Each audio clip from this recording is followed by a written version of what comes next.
Standby, 1010, investigated reported disturbance at Acer Plaza. 10-4 dispatcher, verify address. It's Acer Plaza, repeat, Acer Plaza.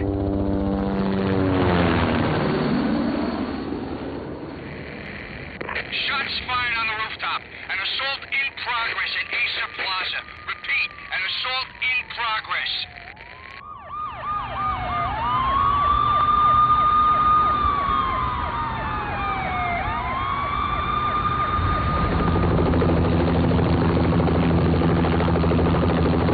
It's a war zone down here. 1085 dispatcher, need additional units. Additional units now. Officer in danger. Officer in danger. 10-5, please repeat, 10-5, all units, emergency. Officer in danger, Acer Plaza, repeat, Acer Plaza, all units. They were all dead.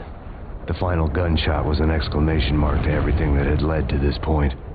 I released my finger from the trigger, and then it was over. To make any kind of sense of it, I need to go back 3 years. Back to the night the pain started.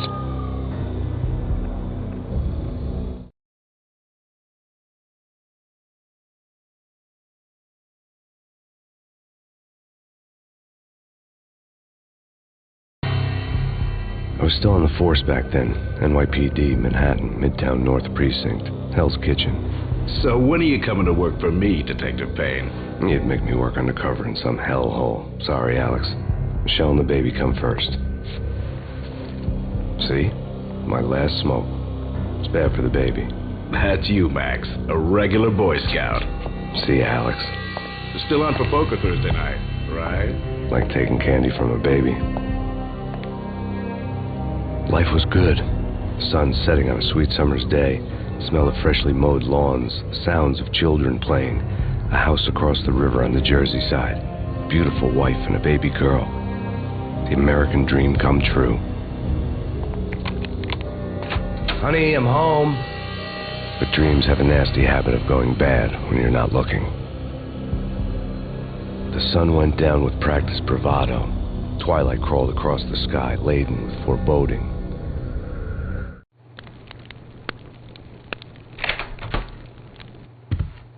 Michele, honey, anybody home?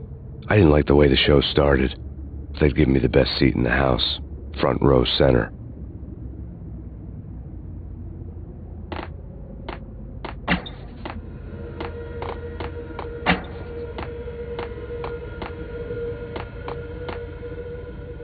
What the hell? Something ugly had been tattooed on the wall, a map of things to come. It was a poison syringe, a magic tag full of diabolical meanings.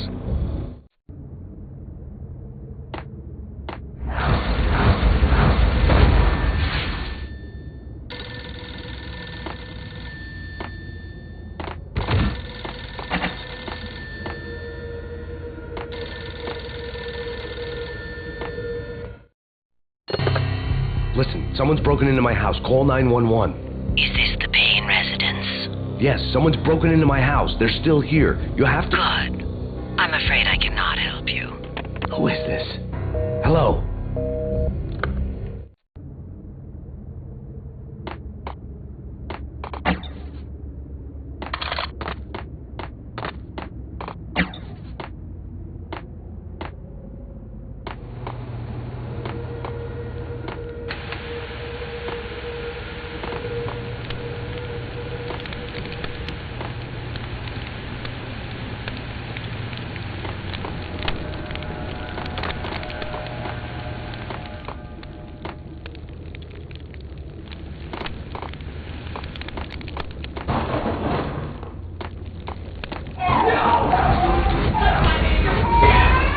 Michele!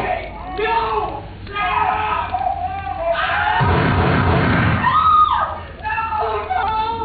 No!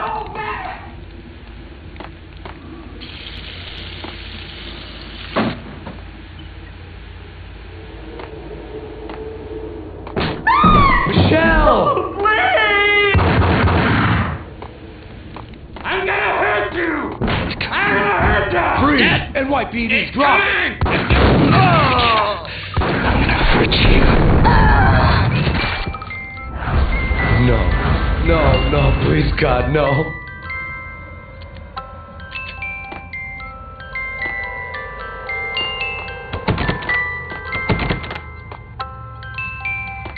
The flesh of fallen angels!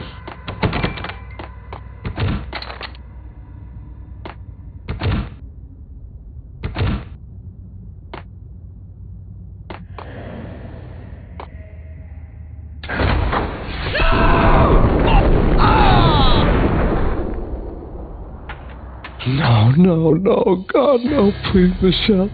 Oh, baby.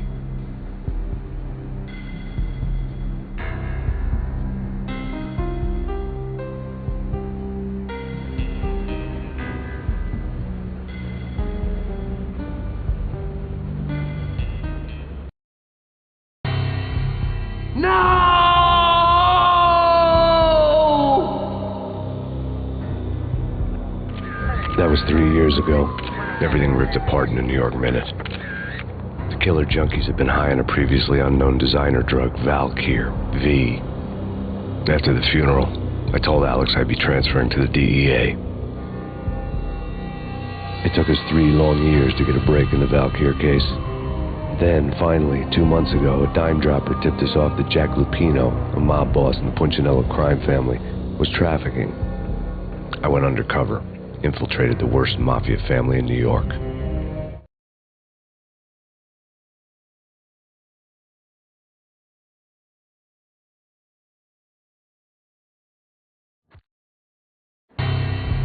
I came in from the cold and the dark. Outside the city was a cruel monster. I've been slowly working my way from the small time to the big fish, trying to get to the source of the drug. Alex and BB were my only contacts in the DEA, the only ones in this decrepit city who knew I was down here. BB here. Something urgent has come up with Jack Lupino. You need to meet with Alex immediately at the Roscoe Street station. I hadn't had a face-to-face with Alex since I'd gone undercover. Outside, the mercury was falling fast. It was colder than the devil's heart, raining ice pitchforks as if the heavens were ready to fall. Everyone was running for shelter like there was no tomorrow. It didn't get any better when I got to the subway. The feeling hit me like a point-blank shot straight in the face. Something was not right about this. My Beretta stirred nervously under my coat, but the train doors had already shut behind me, and I was in for the ride. Next stop, Roscoe Street Station, and Alex.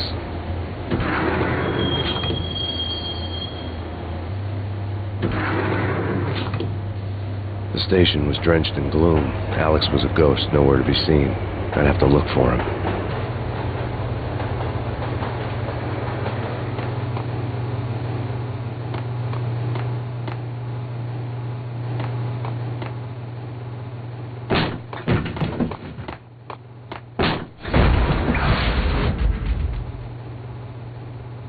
Death was in the air at Roscoe Street. I'd have to find Alex fast.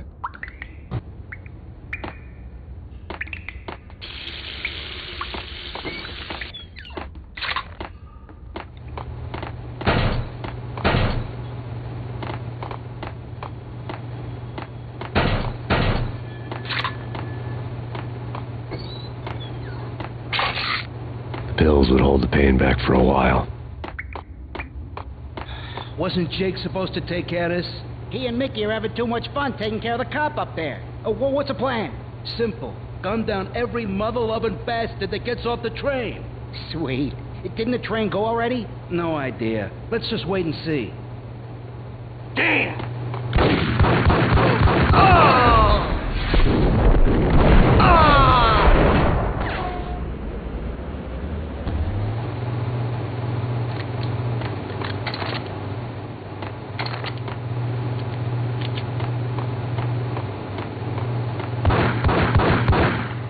Yeah, he's dead, all right. Hey, it's me you're talking to. Yo!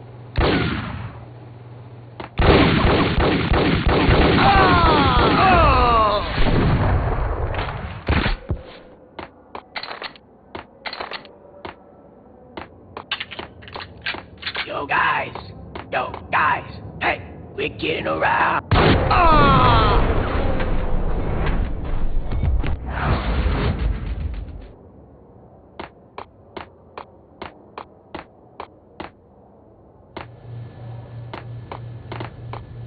Hold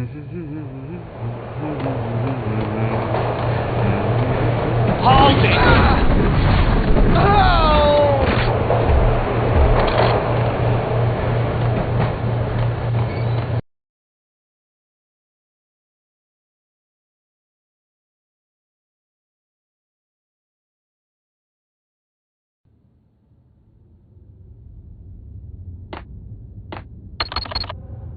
The security panel let out a mocking cackle. I'd need the right code. You're asking for it. Take it easy. Hey!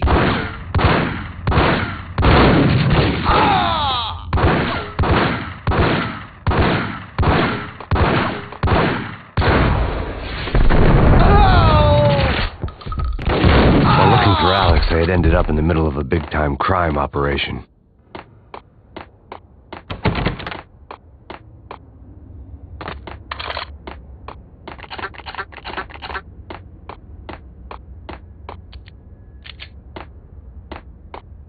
Kiss it goodbye, Payne. Who the hell? Oh!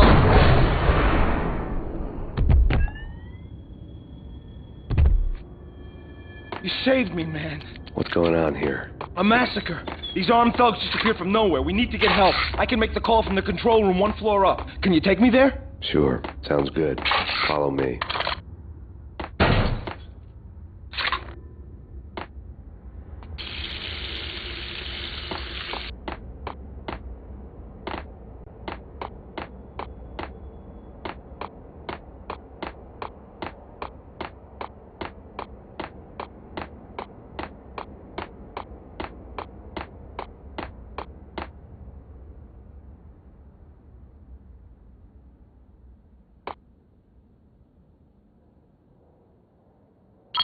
Home free. This way.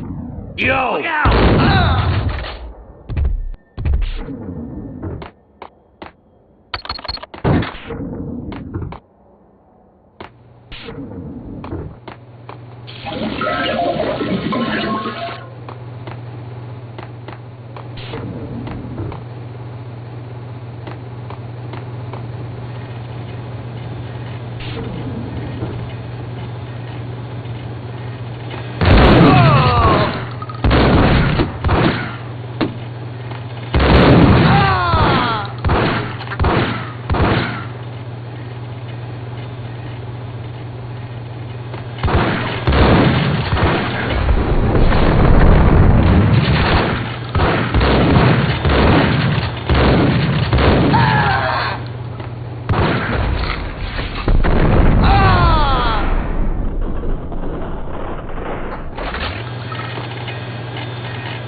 Train lit up like a Christmas tree. Power was back on.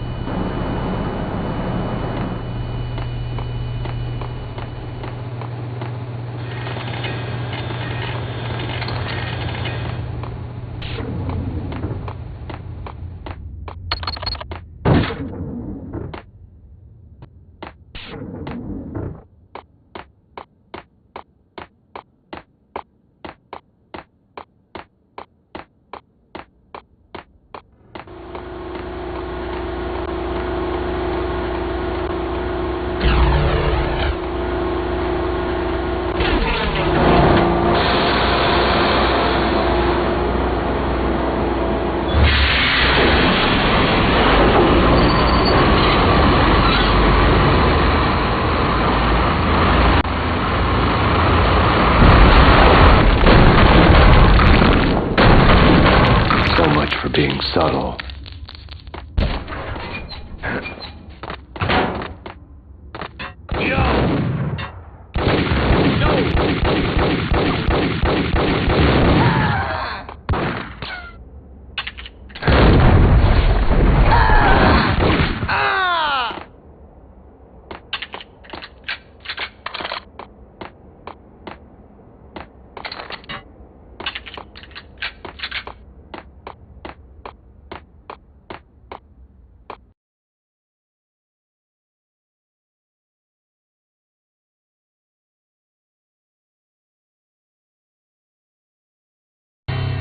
The rusty door led to an abandoned part of the station, closed off since the early 40s. Something big was going down at Roscoe Street.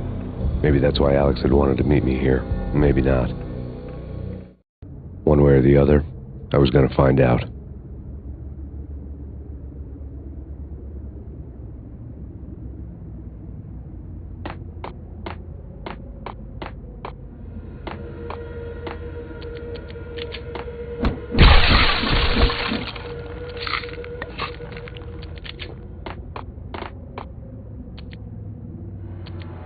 That's bad. That's bad. You think? Yeah.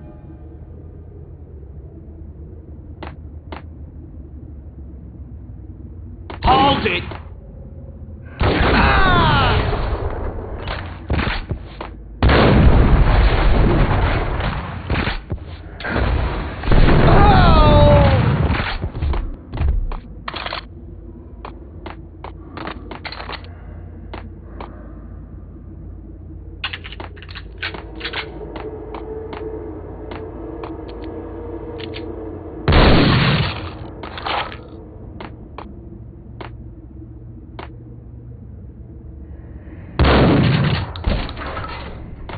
What the hell?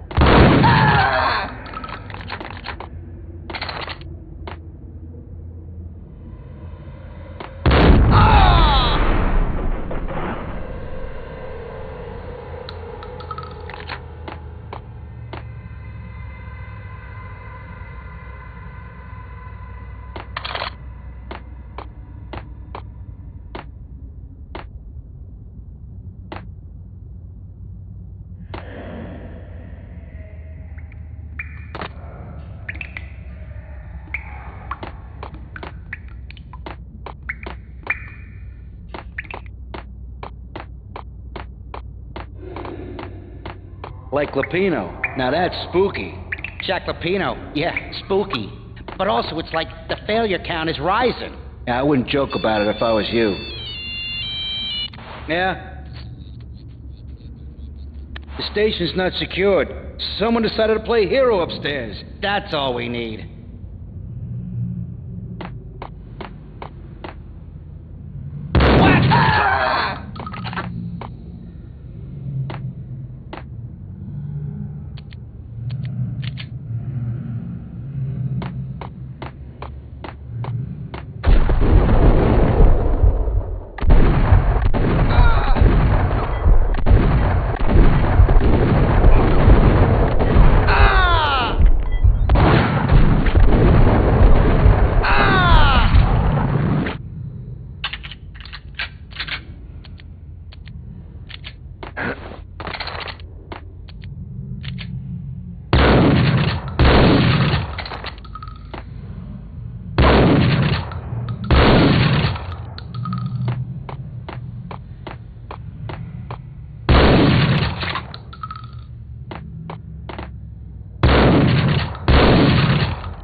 Hold on here. Give me the detonator. There! Whack him!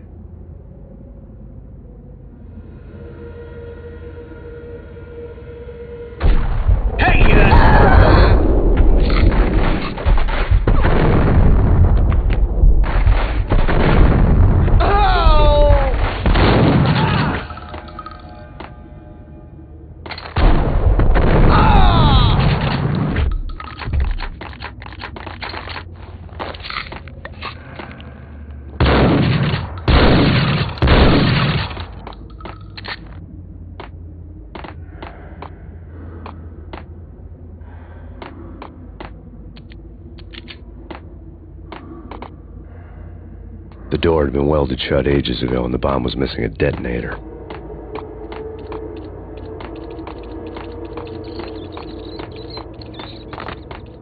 Okay, fellas.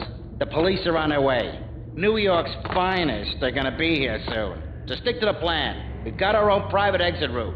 In and out, do your thing. Wham bam, thank you, man.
No way.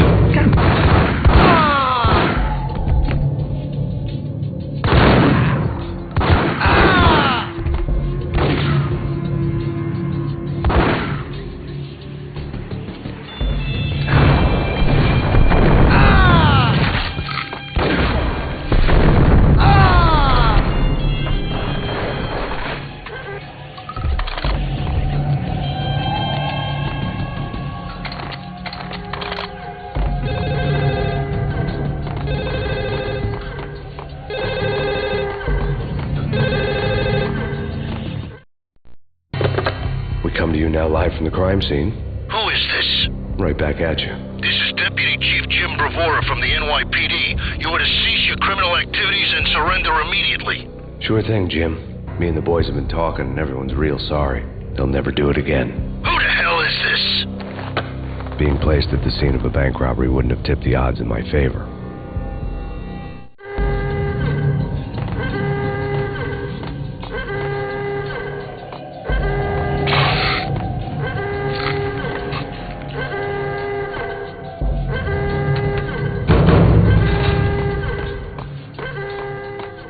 Bank robber score lay on the table.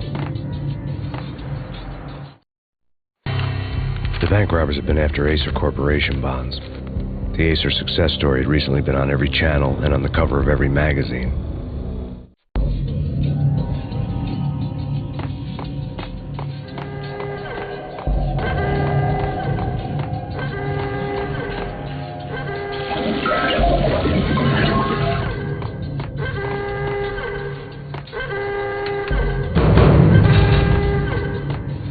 The bank robbers had left their tools on the table. Judging by the detonators, the crooks had bought enough explosives to send Lady Liberty into orbit.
Hold it! Max! Jesus, you almost gave me a heart attack! I nearly shot you! Alex, I'm glad to see you. What the hell's going on? There are more corpses here than at the city morgue! It's an armed robbery. A tunnel job straight to the Roscoe bank vault through the old station wall. Is this why... This is Lupino's gig? This is Lupino's doing? Lupino's men? Really? You sure know how to pick a place. Can you get through? No, it's locked. We gotta get out of here. If it's Lupino, it's... Alex? Alex!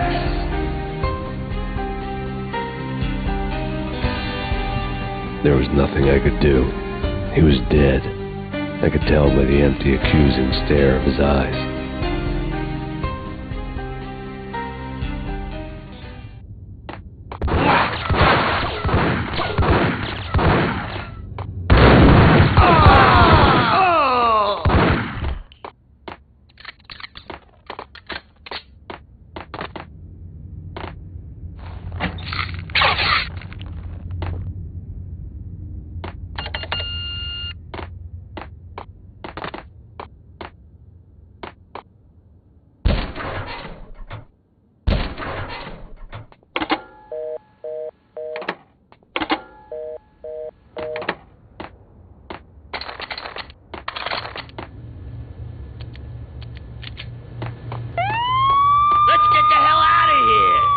Fine, just take it easy. I'm allergic to sirens. We gotta get moving. Shut up, okay?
Alex had kept me relatively sane for the past 3 years. Now I didn't know how I felt.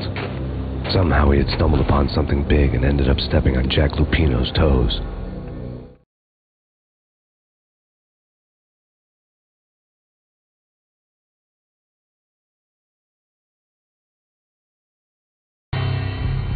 Lupino ran his racket of sex, drugs, and contract killings from a sleazy hotel in a slum block of tenements.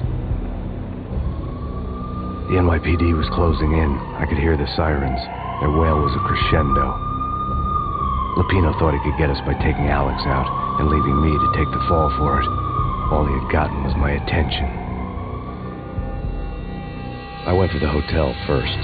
It was a sad old thing with flickering lamps and faded colors, cheap mobster punks and tired-eyed prostitutes.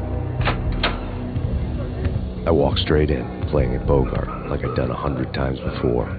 The place was run by a couple of murdering mobsters with shark smiles. The Finito brothers. Ladies and gentlemen, it's the pain in the butt. Pain to the max. You're killing me. Did you make that up yourselves, or you get some wino downstairs to come up with it? Don't answer that. A rhetorical question. I got something for the boss. Lupino around? That kind of depends on who's asking. A friend or a junk squad plan. But don't answer. It's one of them, how do you put it, rhetorical questions. Lupino ain't here, but he says bye. Lupino wasn't in his cheap hotel. Instead, I ran into the Finito brothers. My cover had been blown. The door slammed shut behind me, and then I was dodging bullets like raindrops. Pain in the butt. Ha ha! Pain to the max. Junk squad here. Got a ticket to Marble City for you. Eastern, they're lying down.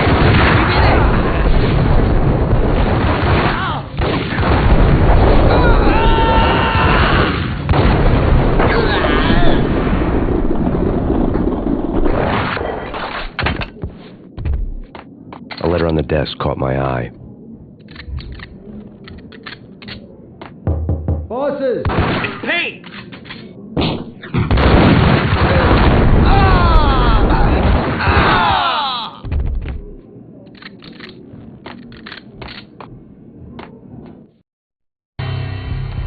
I had met Lupino only once. The gangster ran all his rackets through his right-hand man, Vinny Gagniti. Gagniti was a high-strung whiner on the verge of breaking apart, like an overamped Energizer bunny. He had the brains to run the business, but he lacked the balls, always falling short, taking his frustration out on underage addicts and call girls. The V deal goes down at your hotel. Jack's exact words, quote, "Vinny, you're in charge of this one," unquote. Rico Muerte is coming to see it through. Anything goes wrong and everybody's gonna get dead, goes double for you. Treat this guy real good. Anything he wants, you give him. Don't screw this up or you're finito, finitos. A V deal meant added security, locked doors, lots of nervous thugs with itchy trigger fingers. I'd seen nothing coming in, but that didn't mean it hadn't been there. Rico Muerte was a regular Kaiser Soze, a spook story told to keep the apes in line. 313. The Finitos had scribbled Muerte's room number on the note's margin.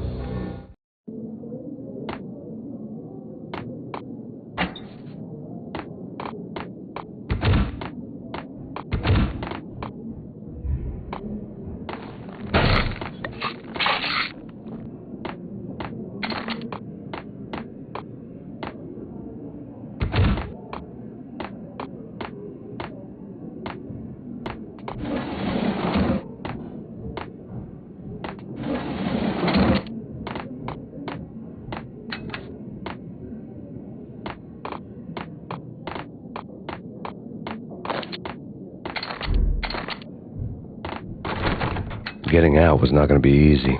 The staircase was locked and the elevator had been busted for a decade or more.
Yeah, something's wrong with the bosses.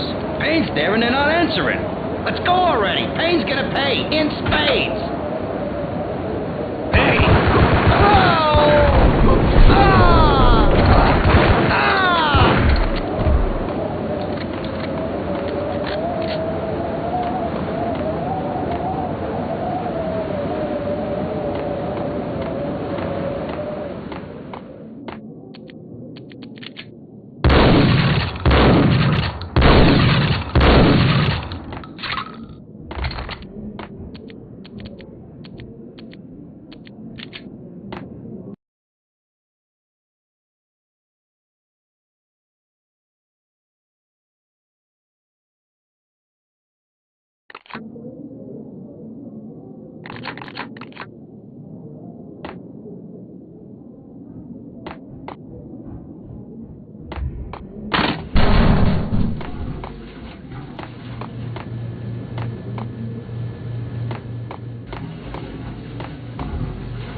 Hey, you!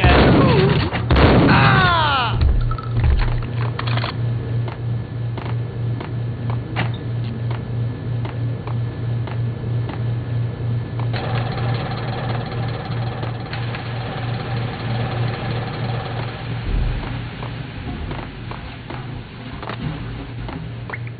Previously on Lords and Ladies. Lady Amelia, Marquis Valentine asks for an audience. Thank you, Lawrence. My lady. My lord. And now, in Lords and Ladies, by Acer Corporation.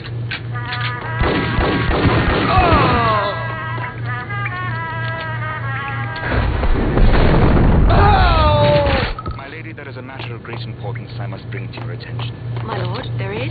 Indeed, my lady, there is indeed. From the very first moment we met, upon that distant forest path, there has been sunlight in the autumn leaves blazing like the colors of your hair. Oh, my My lord, you should not speak so. But, my lady, I must. My lord, no. I forbid you. This cannot be. This must not be. But why, my love, why? My lord, it is... V-head junkies could go off without a warning. I had to be careful. Yes, my lord, we should go together for this shame. My lord, I am your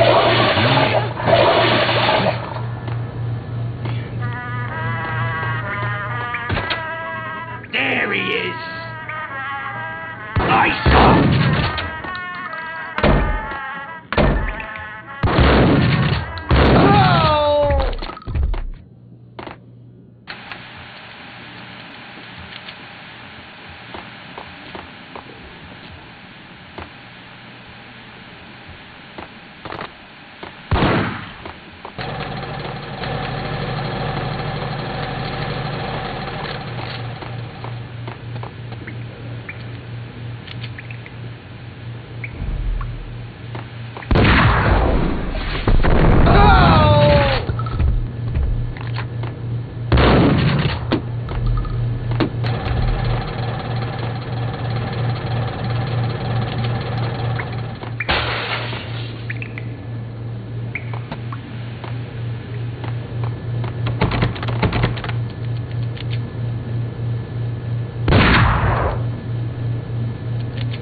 Piece of crap! Oh, careful, it might kick back. Dee-dee-dee-dee-dee, killer vending machine. You talking to me? Tough guy, scared.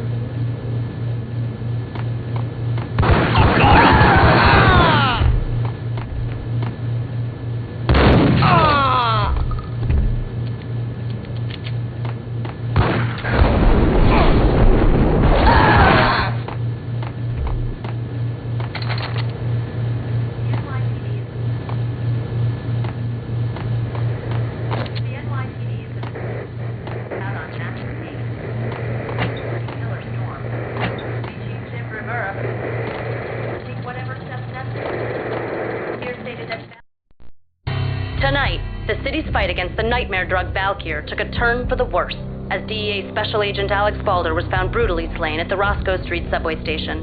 A suspect was seen leaving the site only moments after the shots had been fired, and the NYPD is currently in pursuit of Max Payne, a repeated felon believed to be armed and extremely dangerous. And now the weather. The worst winter storm in recorded history continues to pound.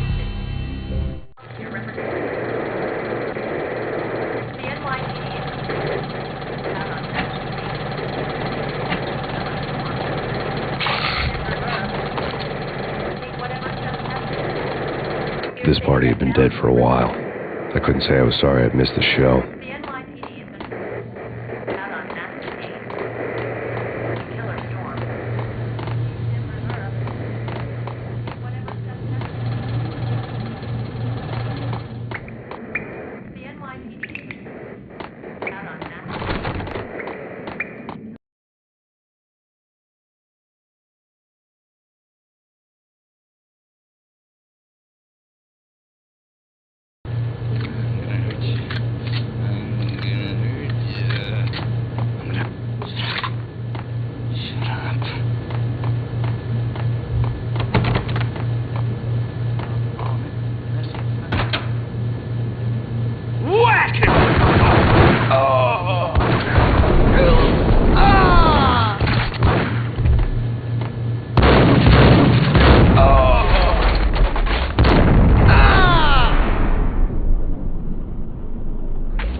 I'd found Muerte's room.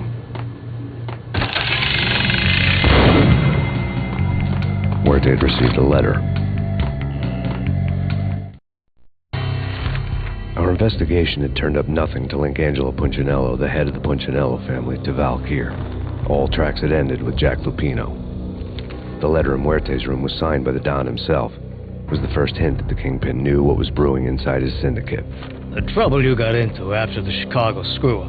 The Punchinello family bailed you out. You have been waiting for a chance to pay us back. One of our trusted boys has a monkey the size of King Kong on his back, and we need your special skills for backup on a major deal. Collecting evidence had gotten old a few hundred bullets back. I was already so far past the point of no return I couldn't even remember what it looked like when I had passed it.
I didn't want to know what had happened here. It was not a pretty sight.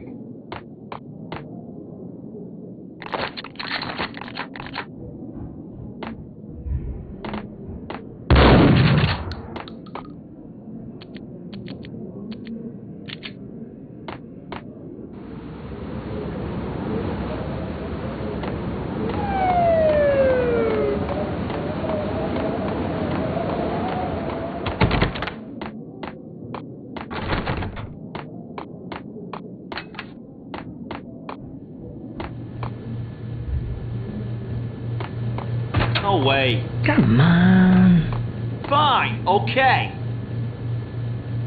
Ah! Oh!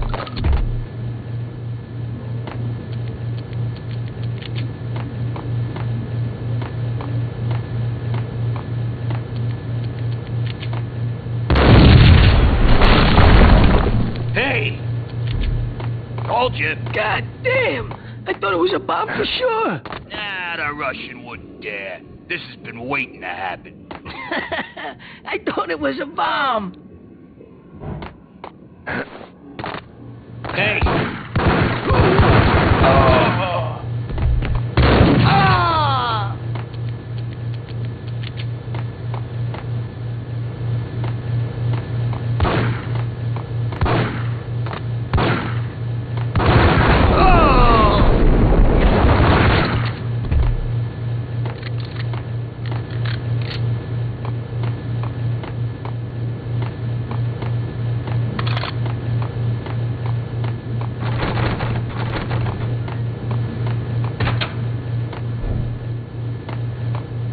The hooker had left her diary on the table.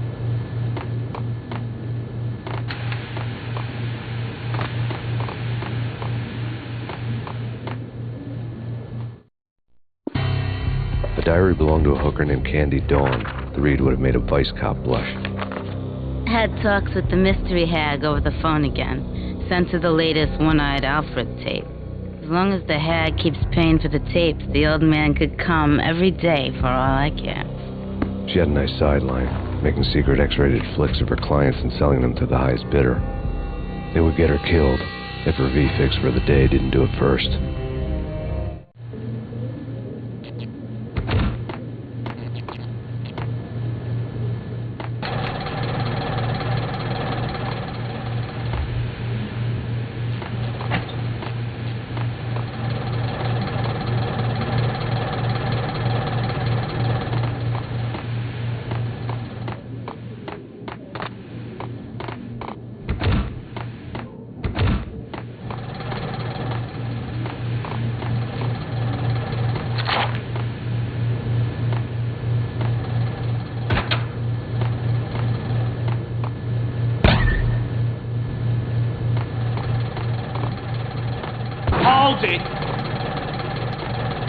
Tim, go get him. No, wait, you go get him. You go and get him.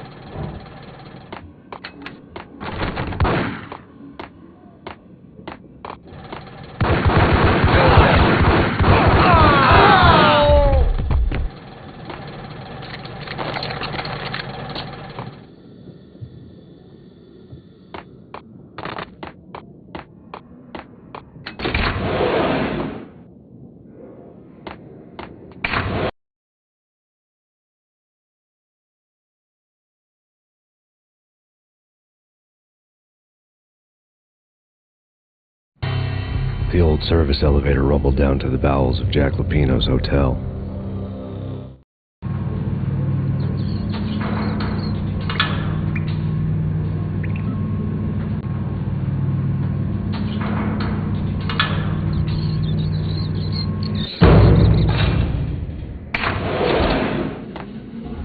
It was freaking crazy. The cops were doing a full-scale siege next door. More traffic than rush hour. I mean, bleeding bastards running back and forth, Ronnie and Jimbo to throw, and in the middle of all this, there we were. I didn't give a damn, just going with the flow. So what happened? Nothing happened. We got the explosives, dumped the cargo, we were home free. Jesus.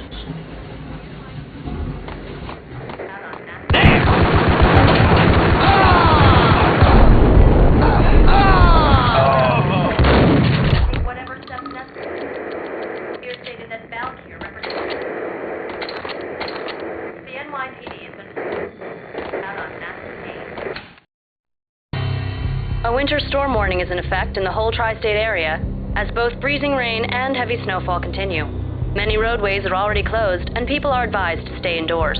The severe blizzard has ravaged New York for 3 days now, with no end in sight. We'd been snowed from the start in the Valkyr case. The forecast said there was plenty more where that had come from. But the snowbound city was on my side. Less chance of innocent bystanders getting caught in the crossfire.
What the hell?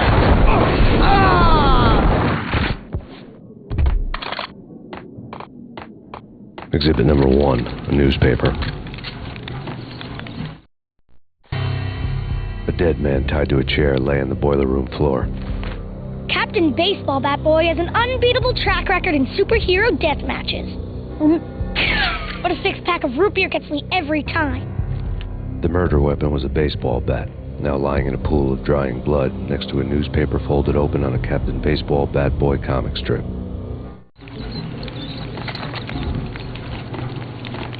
Take vampire movies. Why are they always set in L.A. or Mexico? They can't even get a tan. If I was a bloodsucker, I'd move to the North Pole. Winter's one long night. Yeah, what would you eat? Suck blood from penguins? Nah, Eskimos, man, Eskimos.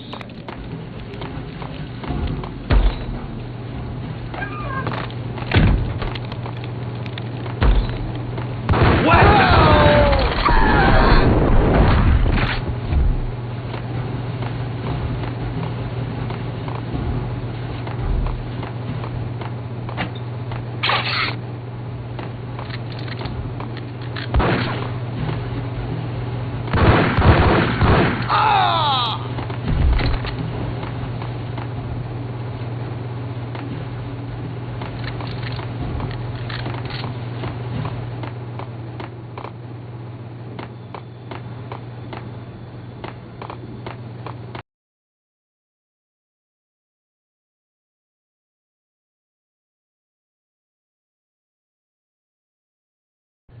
Chill with the guns.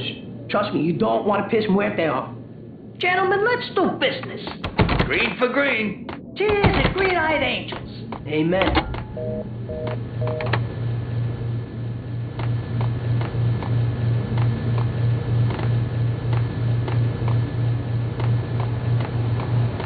I needed a key to get past the locked door.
A lifetime ago, this would have gone down as a narcotics arrest. It was dirty money.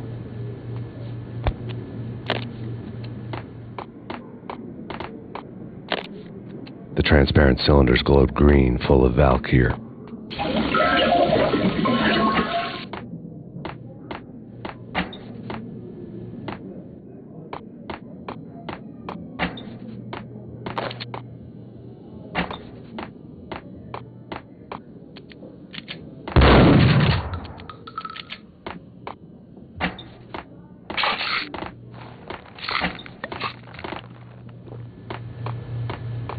There was a key on the table.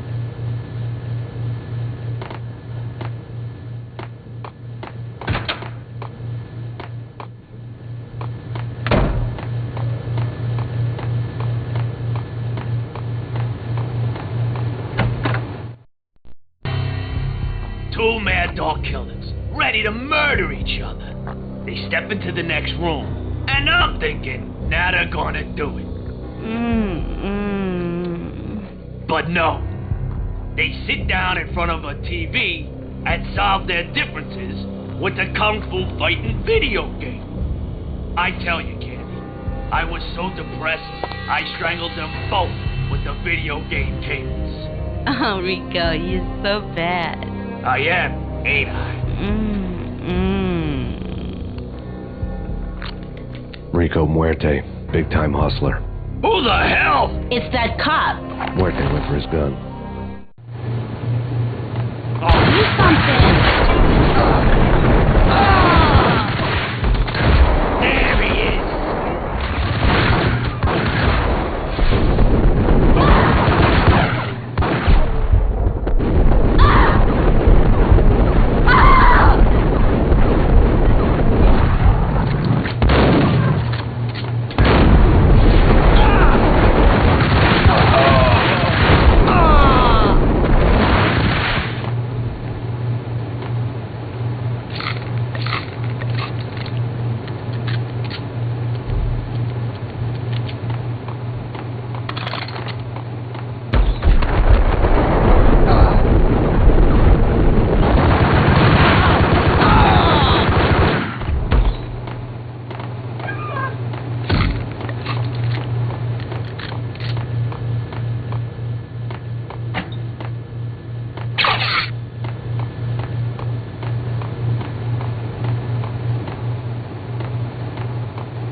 The antique switchboard was still in use.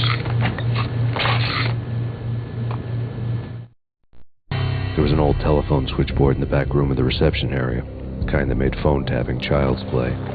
It wasn't hard to picture a fat pimp sweating with headphones on, listening to his hookers talk dirty and fake orgasms over a web of party lines, the blood veins of New York. Right now there was a different set of moans and groans going on. Boss, good evening. This is Max Payne. He came, started capping us. He killed him. Are you freaking kidding me? He's just one lousy cop. You better be freaking kidding me. Whack him. What's the freaking problem? Hello? Answer me. Hello? The word was out. A deadly virus released into the city's corrupt circulatory system. Something wicked this way comes. Max Payne at large.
You know who you're dealing with?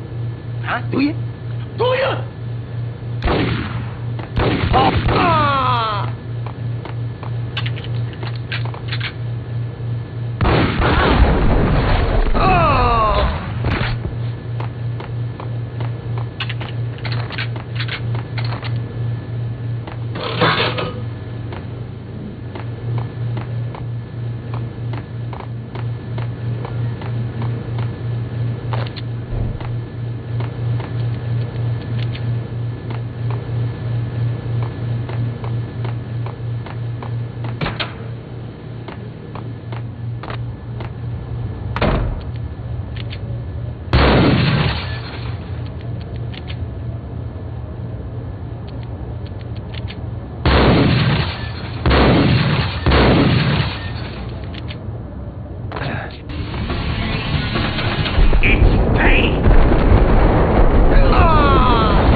turn around, walk away, blow town.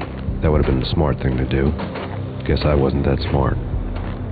Lupino's tenement buildings were a seedy hangout for all kinds of sleaze. A liquor store, a pawn shop, a laundromat full of mobster bookies and loan sharks. The list went on.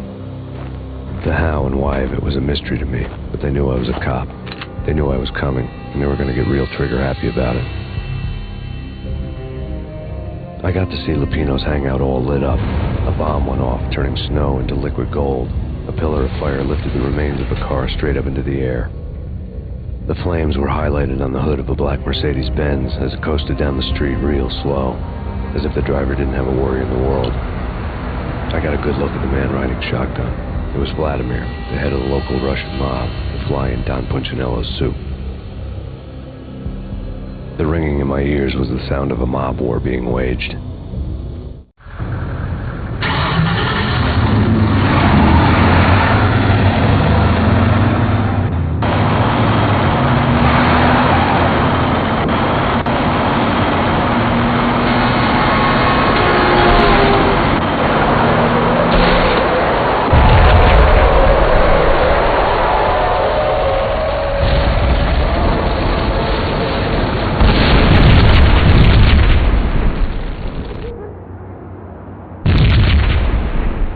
Exploded inside the closest slum building.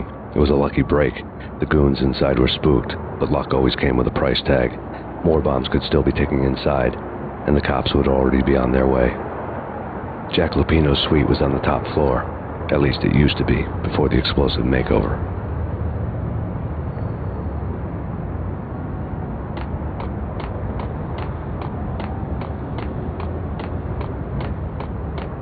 I don't know, man. I don't know about this. Quit worrying. Think of it as Christmas. The Russians are with Santa.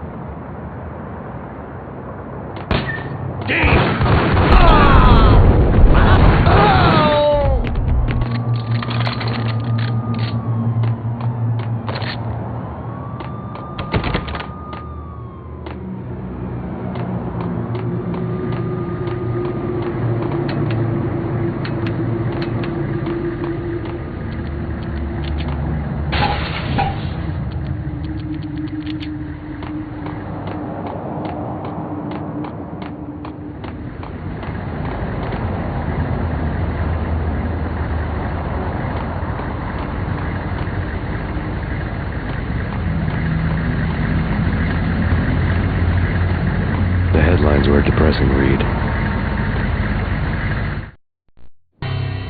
The headlines were screaming bloody murder. The storm was a screaming duet with the approaching prowl car sirens. It was all a scream when you were down for the count and wanted for murder.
The whole building was rigged with explosives.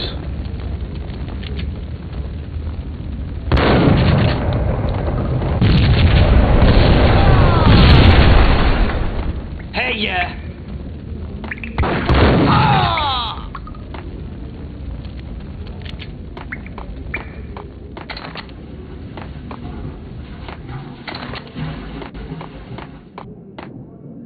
Get away. Get away. Get away. Hey, yeah.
beaten-up phone in the entrance hall was ringing. It could have been just a junkie in need of a fix, but it turned out to be something more sinister than that. Am I speaking to Mr. Payne? Who wants to know? My name is Alfred Wooden. You must hurry. The police are on their way. Tell me something I don't know. They know you're there. How? And what's it to you? I will contact you again. The cops arrived, sirens singing in the off-key harmony of a manic-depressive choir. I had a few minutes while the SWAT team would go through their usual routine. By the time they busted in, I needed to be long gone. Max Payne, this is Deputy Chief Jim Bravura from the NYPD. Drop your weapons and come out with your hands above your head. Sure. Yeah, really. Sure.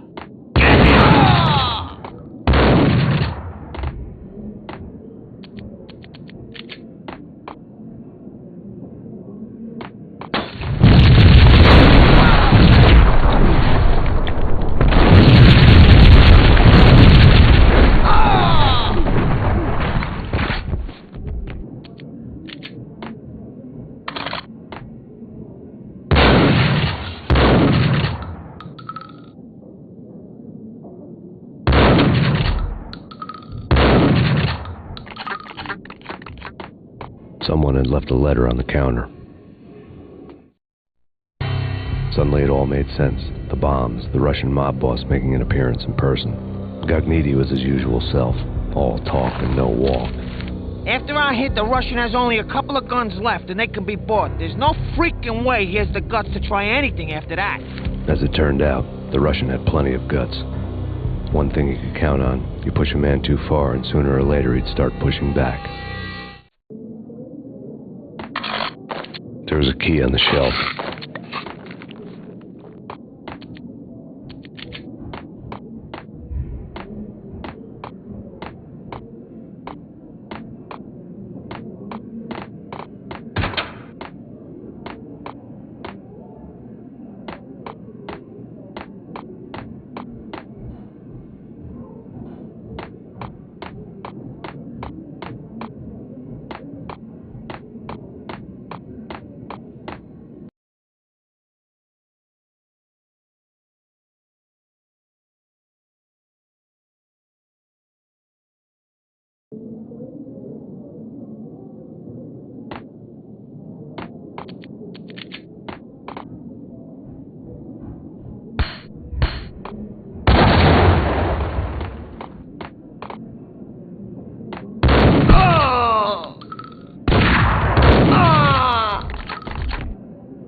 bombs had destroyed all the stairs up to Lupino's office.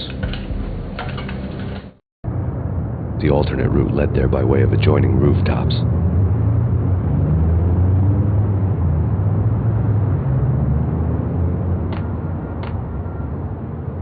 It's never been this cold. Never, ever. It's like the sky's falling. Yes, sir. It's the end of the world as we know it. And I don't feel fine. I don't feel anything. Not a thing. I'm freezing my butt off.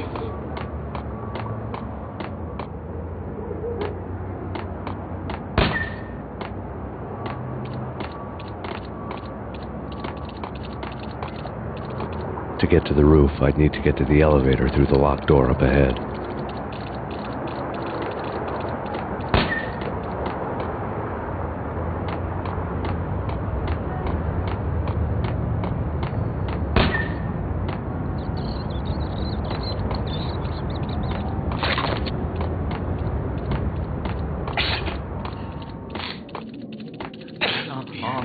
Messy inside.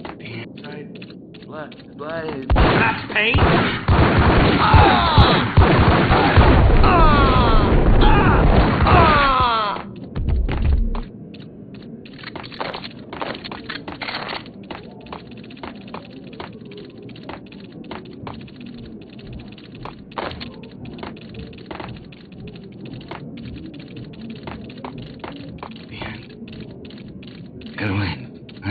What the hell?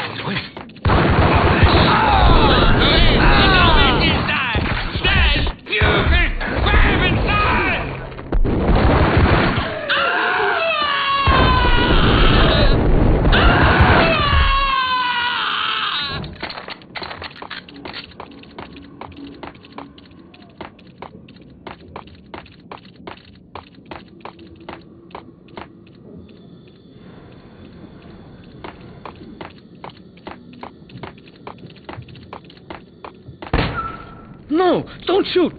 You know the clowns at the laundry? Me? No. You're no good to me then. What? No, the laundry, yeah. I know him, yeah. Get me in there. Okay.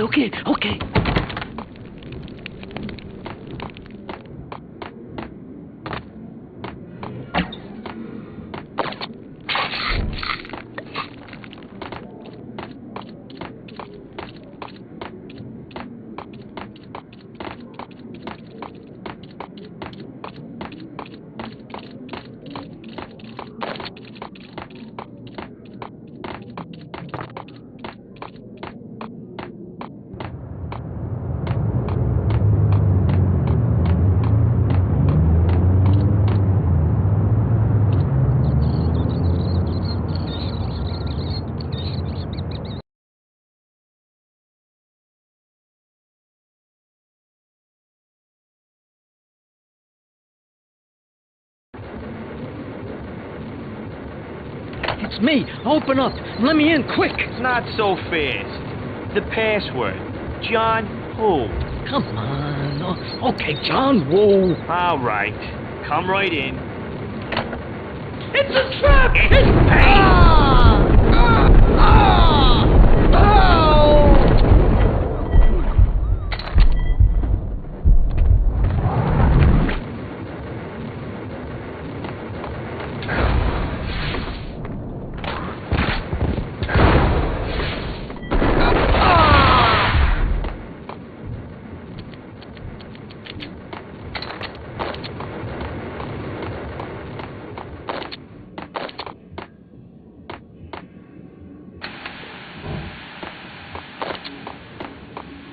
It was dirty money.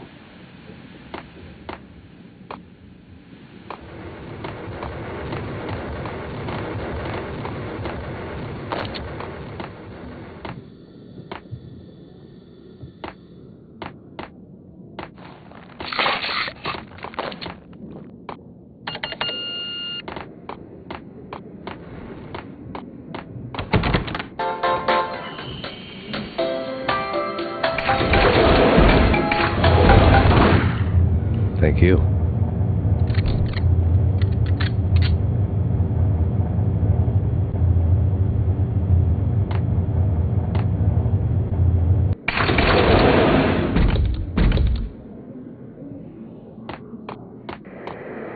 NYPD has been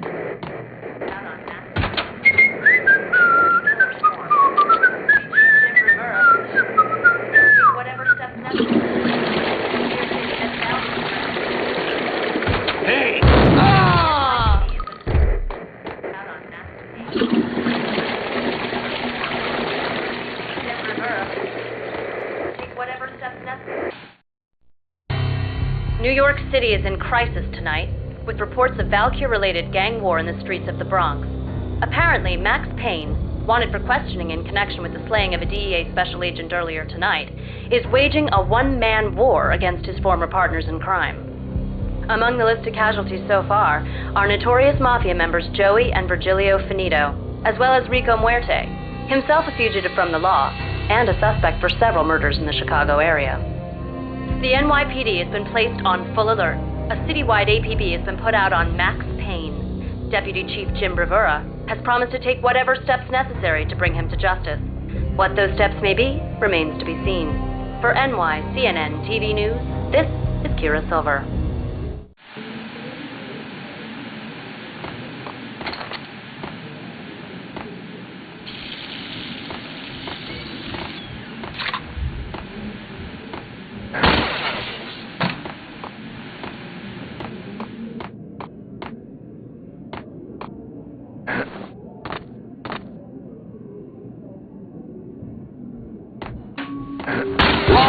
Address unknown. I don't know to go there. It's the last place I went. That's where I always end up anyway. Only, it's not me talking to the pink flamingo, but someone who looks the part down to the finest detail, except that he's evil. I'm hiding in the shadows, watching it all unfold. The flamingo speaks. He can speak here. It says, that's mirrors are more fun than television. Somehow I know this, just don't ask me how. And I...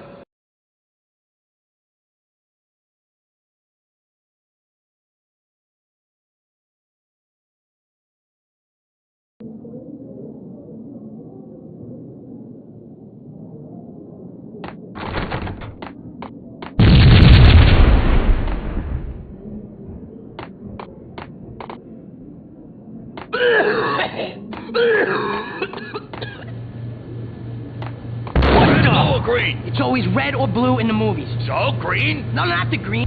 Oh!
Vinny got needy. Just the man I've been killing to see. Payne? Freaking fat! I knew from day one there was something screwy about you. What do you think you're doing? You're a freaking cop. You ain't got squat on us. You can't just come in here waving your piece like it meant something. Yeah! Oh my God! Oh God, you shot me! Ah! You're dead, Payne! What the hell are you waiting for, you apes? Kill him! Kill him! With pleasure, boss. Got needy bailed. I made like Chow Yun Fat.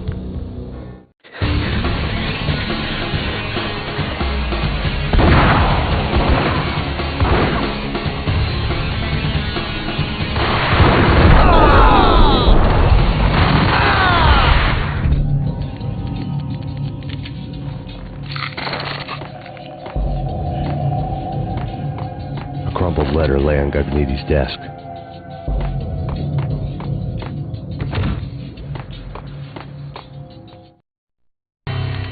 The letter was addressed to Don Punchinello, but Vinny had never had the nerve to finish it. Jack's gone voodoo. Just the other night, he shot Dino because he wanted to see what his brains looked like splattered on the wall. He's a freaking mad dog. We're running out of men and business fast. Gagniti had been living in mortal fear of his boss. Jack Lupino was a psycho.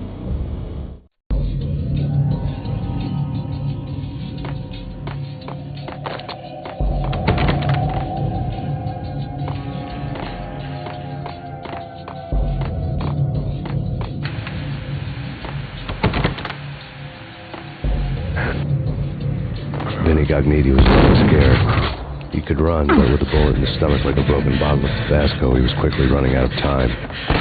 He knew where his boss was, and I wanted to square things up with Jack Lupino. Gagniti would be moving fast. I don't know about angels, but it's fear that gives men wings.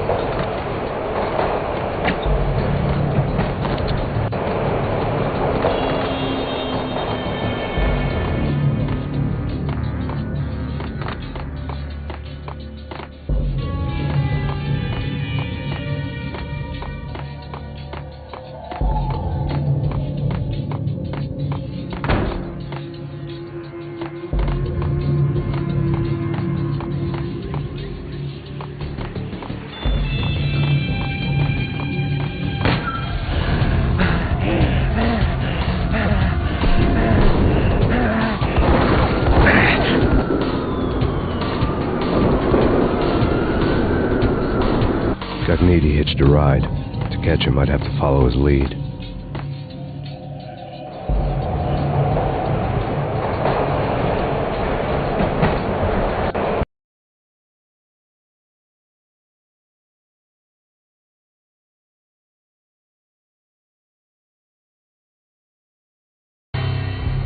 This was my second train ride of the night. The way it started didn't promise anything better than the last one. Freezing wind tearing at my face like sandpaper and razors, ice hard and slick under my hands and feet. And somewhere in the background, the wail of sirens, the city howling after me. New York sped by in fast forward. Dark rooftop water towers and a dead forest of antennas and chimneys, all a blur. When the train he was riding slowed down, Gagniti made his move.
rich.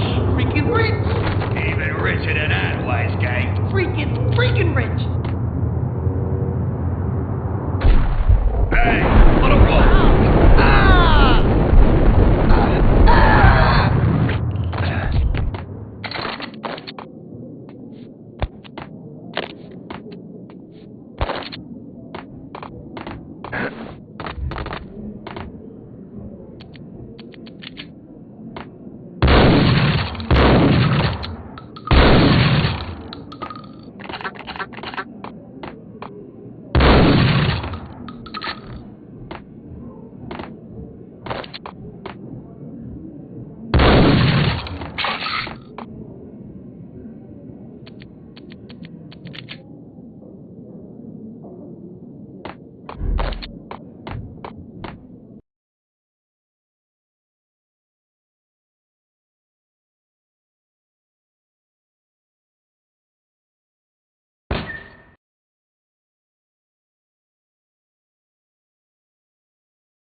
Max Payne has nowhere left to go. We are very close to capturing him. You'll get a full statement then. Right now, I've got better things to do, ma'am. That was Deputy Chief Jim Rivera from the NYPD with no further comment at this time. Apart from his suspicious food habits, I figured Bravura to be one of the good guys. Fate had just dropped us on different sides in this. But when it came to capturing me, he was way out of his league. I had already ditched the cops a couple of rooftops back. For now.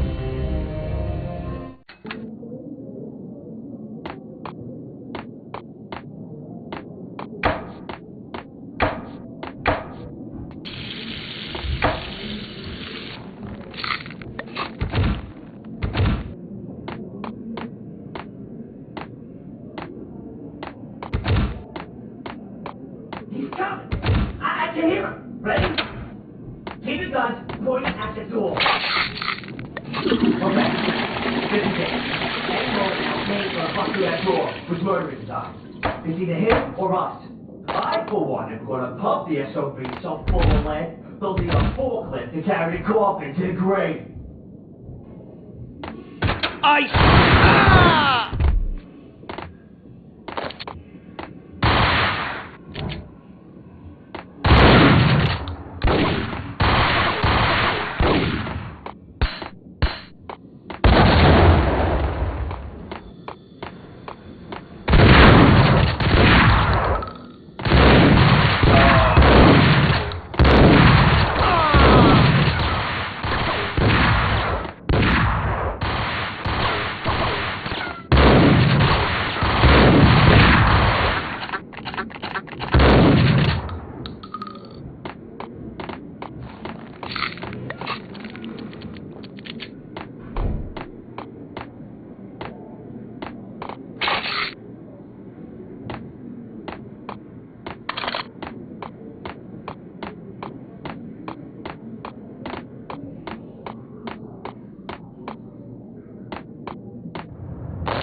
me, goddammit! Payne! I'll kill you, you lousy freaking cop! Get him!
He ran out of steam in a dead-end alley with steam boiling out of the sewer grates like all the fires of hell were burning high beneath us. It was shakedown time. Where's Lupino? Screw you! Bad start, Vinny. Police brutality! I rate pretty high on that. You can't just hurt me in cold blood? Just keep telling yourself that. Listen good, Candyman. I'm not gonna be anybody's fall guy. I want to know where your boss is hiding. There was no glory in this. I hadn't asked for this crap. Trouble had come to me in big dark swarms. The good and the just were like gold dust in the city. I had no illusions. I was not one of them. I was no hero. Just me and the gun and the crook. My options had decreased to a singular course. I'll tell you, just don't hurt me no more. Lupino's at Ragna Rock, the nightclub. Book me. Take me in the home into the freaking jail, just don't hurt me. Your rights will be ready at your funeral.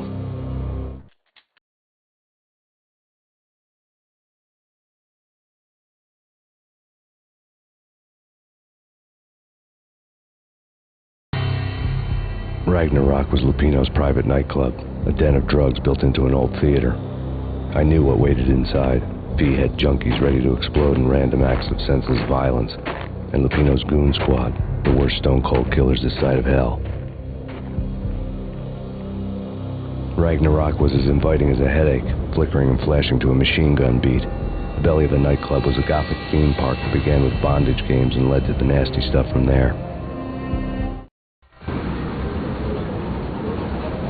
As subtle with its dark message as a cop killer bullet through the heart, like father, like son, just like Jack Lupino.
book had never been a bestseller. Given the setting, I was surprised to find that somebody had been passing time reading. The paperback was entitled The Age of Murder and Storm. The blurb on the back mentioned Norse mythos and Ragna Rock, the end of a Viking world with a terrible winter that covered the earth in ice. when vile crimes were rampant and all humanity lost. I could see how somebody impressionable might get it into their head that we were at the end of time. I was also beginning to see what the nightclub and its owner were all about.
Books on the occult had been piled on the table.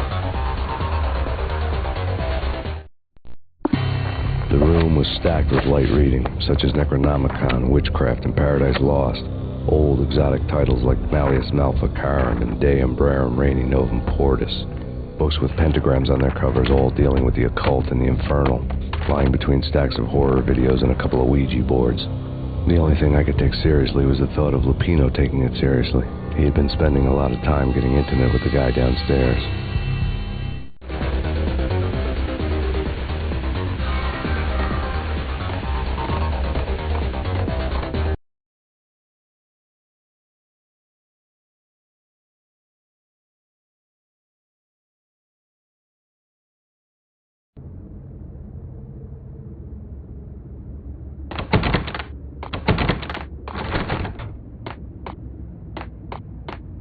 What with Dino and all, I wouldn't say anything to his face.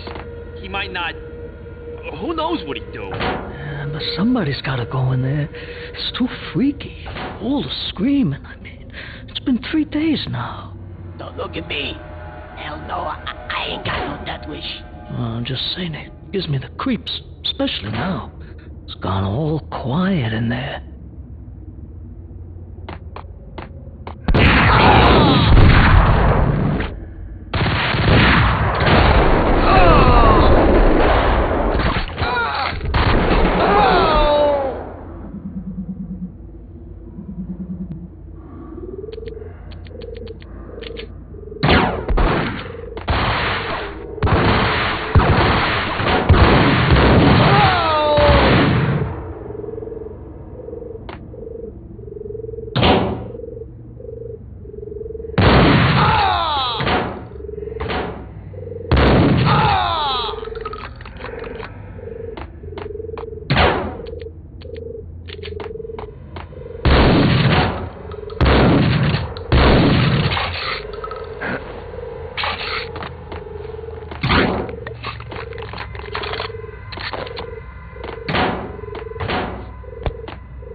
Karaoke never was my scene.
The backstage area led to Lupino's inner sanctum. The hot air inside was like an invisible wall, thick with incense and something else, a sickly sweet smell that made you gag. This was the rotten core of the Big Apple. Lupino lurked somewhere ahead, like a spider at the center of his web, waiting. The vapors in the air started to make my head swim. Torn pieces of a letter lay scattered on the sofa. Punchinello had threatened Lupino in writing. The note had been torn to pieces, bloody fingerprints all over them. Don't want you to think that one of my boys is not playing with a full deck. Shape up, Jack. We are running a business here. I'd hate to send a trio to strong-arm you. The trio were the Don's notorious henchmen. It was obvious that Lupino hadn't been intimidated by the threat.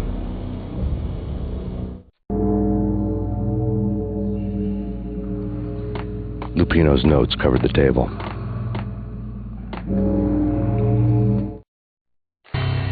Jack Lupino was crazy, all right. The table was scattered with notes of demented arcane nonsense written in rusty blood, a mishmash list of demons, devils, and dark gods evoked. Beelzebub, Asmodeus, Baphomet, Lucifer, Loki, Cthulhu, Lilith, Hera, blood given to you all. He was after that old Faustian deal, your soul for power and fortune. Just sign on the dotted line with your blood.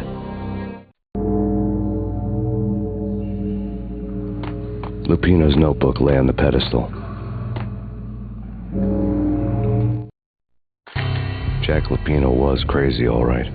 Mythic wolves, let loose to devour the sun and the moon. Lupino is the wolf.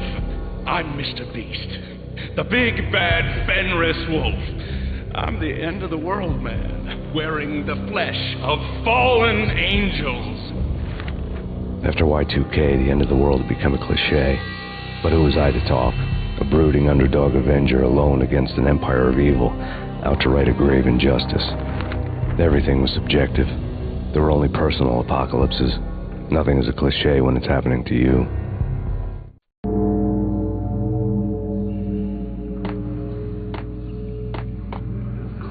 The flesh of fallen angels! Come to me all! Astaroth, Beelzebub, Asmodeus, Baphomet, Lucifer, Loki, Satan, Cthulhu, Lilith, blood to you all! Secret, living under the skin of reality. I've seen it. The corruption of flesh.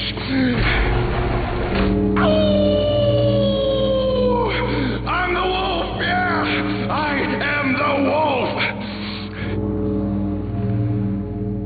It's close. It's coming. You have come. A witness to the end of time. Hey! It's now! I will rise to her side! I don't say the words! They are the words!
I had known there'd have to be a catch in it somewhere, and this one was the Empire State Building of catches. Lupino was pumped up and dying to go 15 rounds with a mutant alligator. And then he started this spooky monkey talk, straight from a bad dream. Mine. I have tasted the flesh of fallen angels. I've tasted the devil's green blood. It runs in my veins. I've seen beyond the world of skin, the architecture of blood and bow and arrow. Death is coming! She is coming, and hell follows with her. This is the twilight winter. I am ready to be her son. Her time is now, and all who stand in her way must die!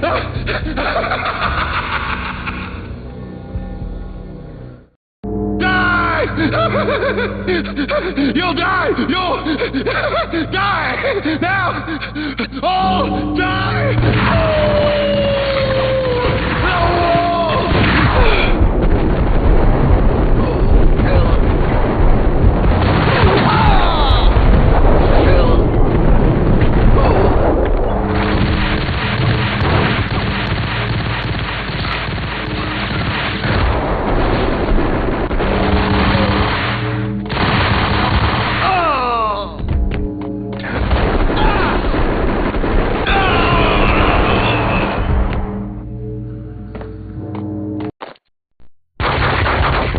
Finally went down. I wanted to make real sure he'd stay that way.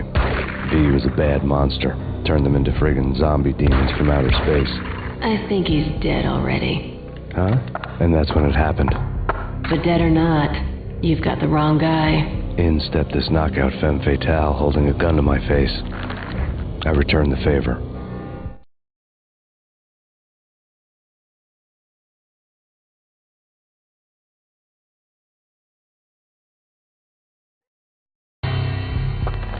Lisa Punchinello. Lisa Punchinello was the Don's wife. Mona Sachs.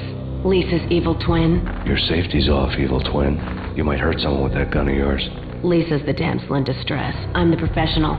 I'd blow you away without batting an eye. Sure, and you can check out my credentials splattered all over this joint. Jack couldn't have framed you. Not the state he was in. We're after the same slime bag. Angelo Punchinello's the one who murdered your friend and framed you with it. You know this for a fact? I've got my sources. I don't have a clue these days. I just shoot them as they come. Who put a contract on the archfiend? This one's mine. I hate the guts of that sadistic wife-beater. Why not pool our bullets for this one? I thought you'd never ask. My finger was starting to twitch. How do you like your whiskey? I'm easy, as long as you don't try to slip me a Mickey. You're a real angel, Max. It was good stuff. Tasted sweet as honey going down.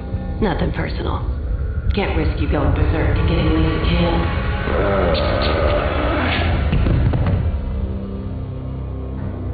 The nightmare was always the same. Violent shapes moving in darkness, old and ugly. The killer's mad laughter was a riddle filled with wicked innuendo. Somewhere, the baby was crying.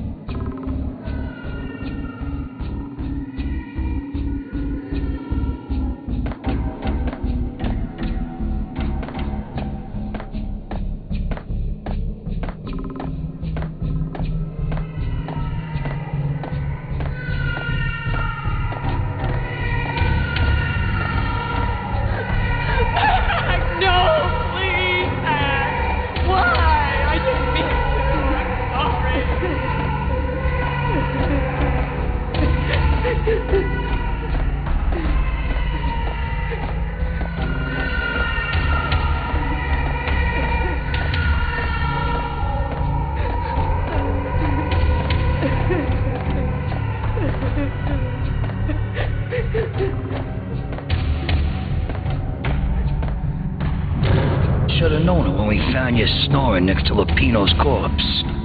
A comedian, huh?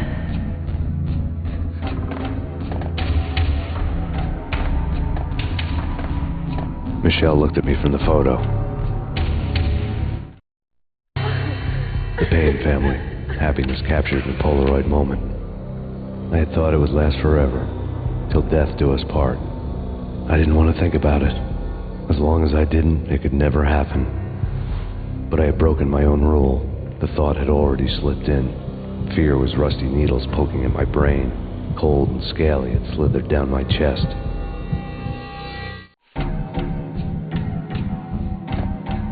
The pictures were filled with good old times. Alex and I had a few moments of glory between us. Crime-fighting comrades, the best in NYPD DEA collaborative team. Good-hearted macho bullshit like that. I would have given anything to have him here as my backup. No such luck. No luck at all.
No, please, God, no.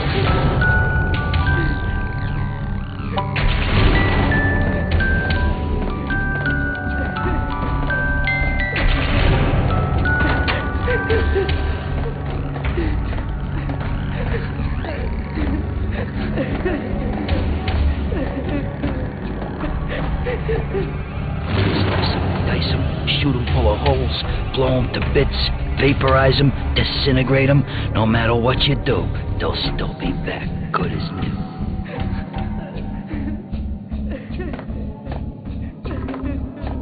Michelle's diary lay on the table. Michele was working part-time in the district attorney's office.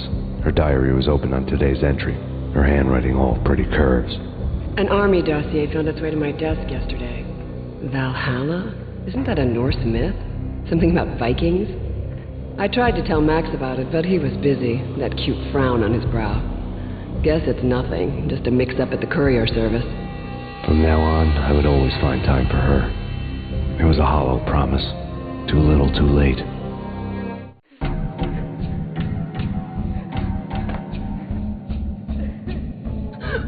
Max, no, please, Max. Why? I didn't mean to. I'm sorry.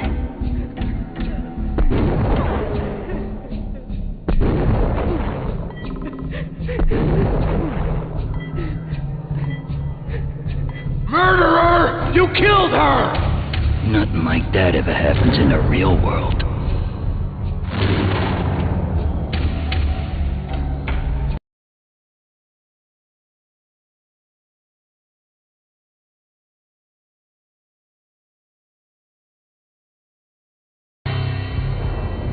I woke up in a bad dream. My head felt 2 sizes too small for my brain. Max Payne. I envy your name. And the killer was smiling. Pleased to meet you. I'm Frankie the Bat Niagara. Niagara, as in you cry a lot? He had a baseball bat and I was tied to a chair. Pissing him off was the smart thing to do.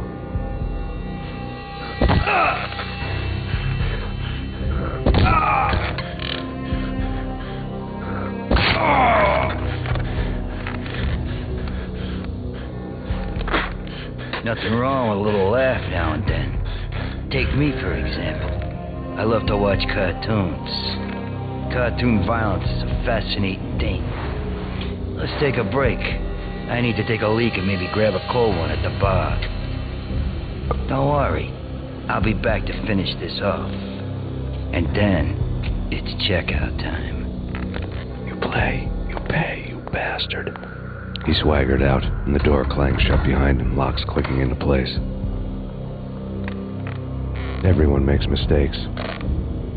Mine hadn't been to crack jokes about the goon with the bat. He'd have cracked my skull regardless. It hadn't even been to trust a girl with a gun.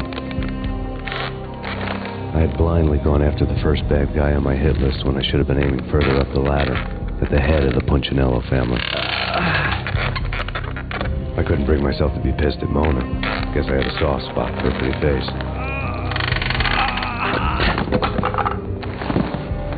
But when somebody decides to play baseball with your head, you tend to get sore. They had dragged me back to the basement of Lupino's hotel. I was beaten, bruised, and blue. I felt like the chair I had broken to get free.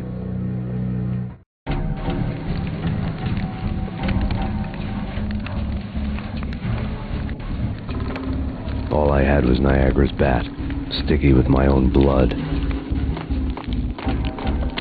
Without a gun, I'd be no match for Frankie's men. I'd have to play hide and seek with them.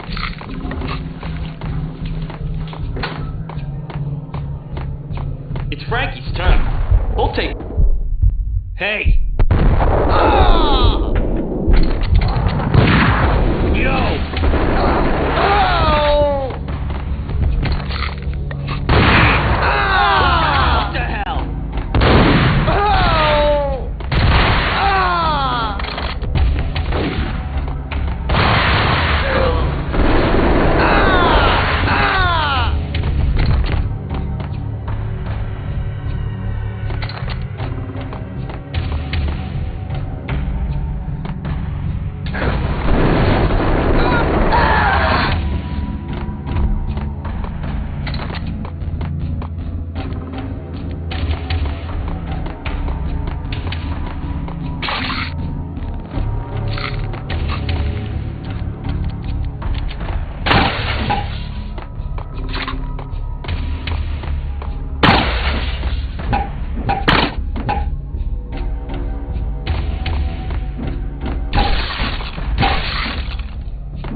Another newspaper caption for a murder scene.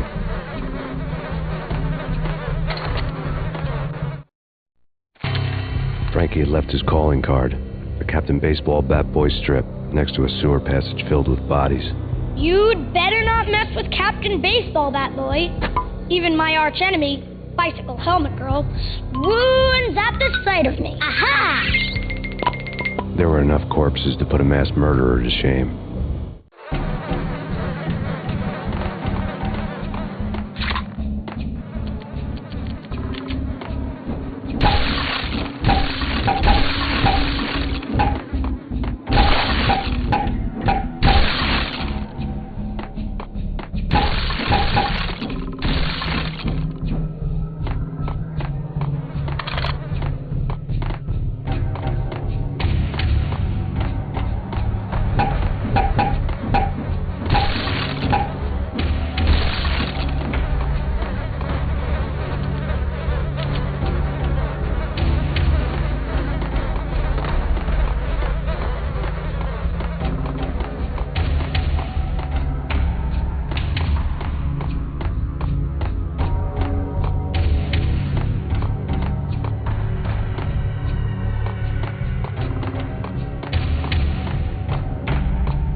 Things were fast going from bad to worse.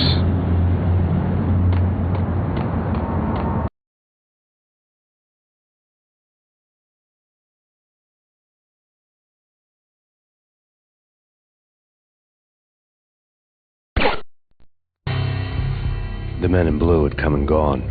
They had decorated the place with chalk outlines and tied it together with yellow tape. The cops who had stayed behind were dead. Frankie, his boys, and I had the place all for ourselves.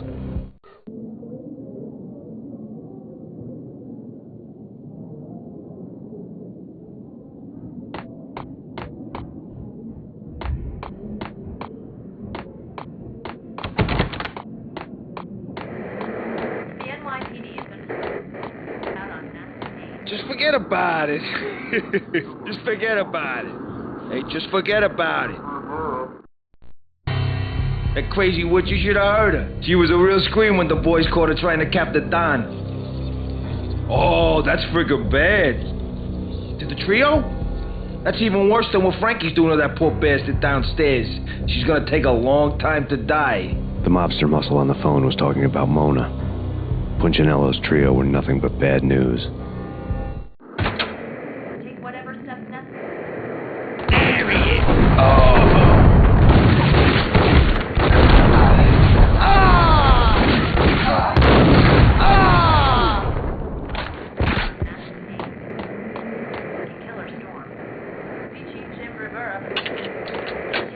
More evidence that Punchinello didn't like me much.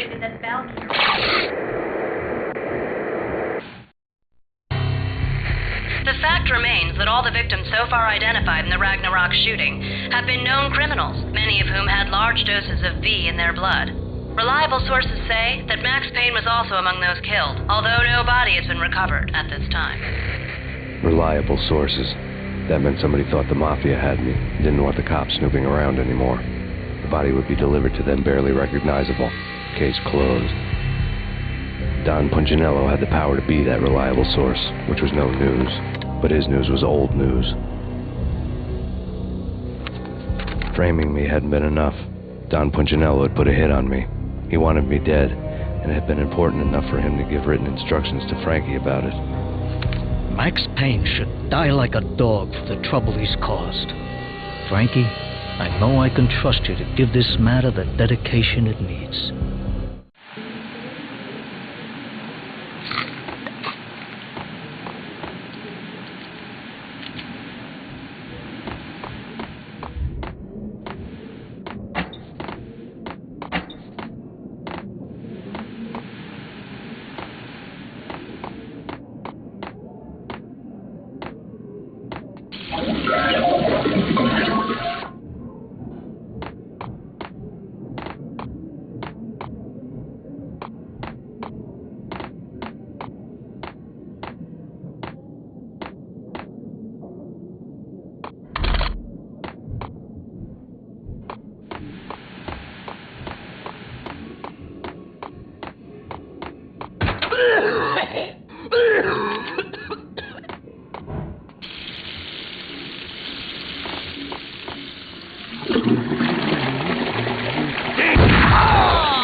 The hotel bar was fast developing quite a history. True to his words, Frankie was there, having a beer. Jesus Christ. How the hell did you get loose? Got bored waiting. Thought, what the hell, we could just as well finish this here. Fine by me. This works out just as well.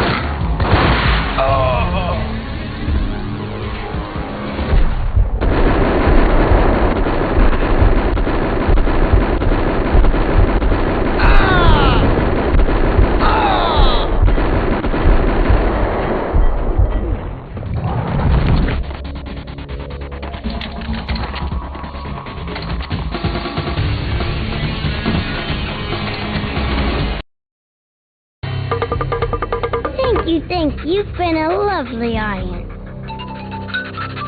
Had enough? I don't play with girls anyway. Unfair! I spotted the tail as soon as I left the hotel. A big black Mercedes. I'd seen the car before. That time it had heralded impressive explosions. Vladimir was back. Bang! You're dead, Max Payne. I might have laughed if I remembered how. What's this supposed to be? Cops and robbers?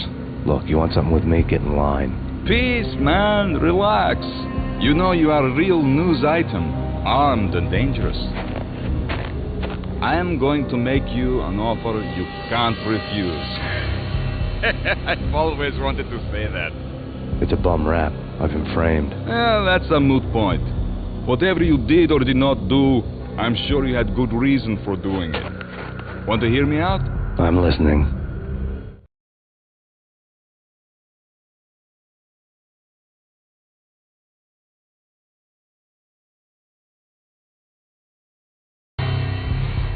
Punchinello messing with V is bad for business all around.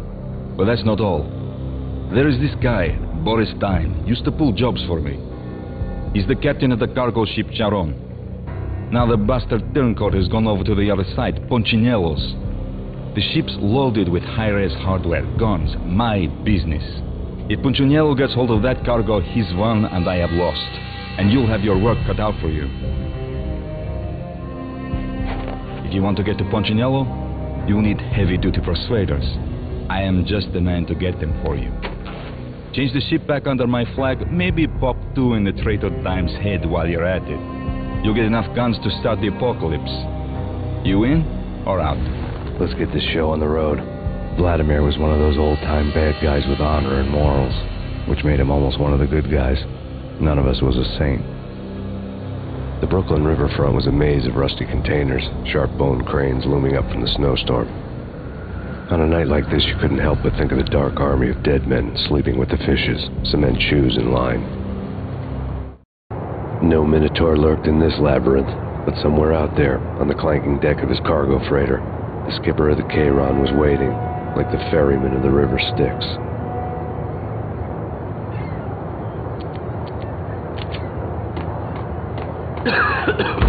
What? Oh!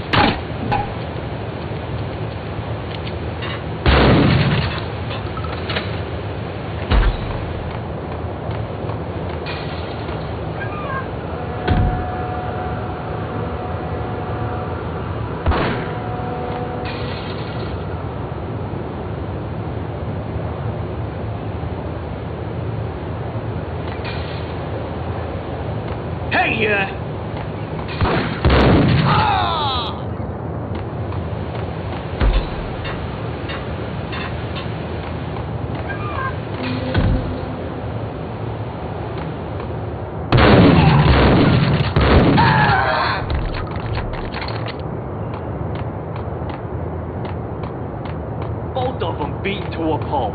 Eyes swollen. They couldn't see in the end. Swaying on their feet. Slipping on the blood. Money's worth. Brought tears to my eyes. Transcendental. Hey!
I doubted the letter was a receipt. Rico and Muerte had come to town to do more than just sort out family troubles. Exhibits number 1, 2, and 3. Briefcase of money, a sniper rifle, and an envelope with one word neatly printed on a folded piece of expensive paper. Mayor. It didn't sound like a mafia contract at all. It was too cold and too to the point.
if I had found Boris Dime's ship.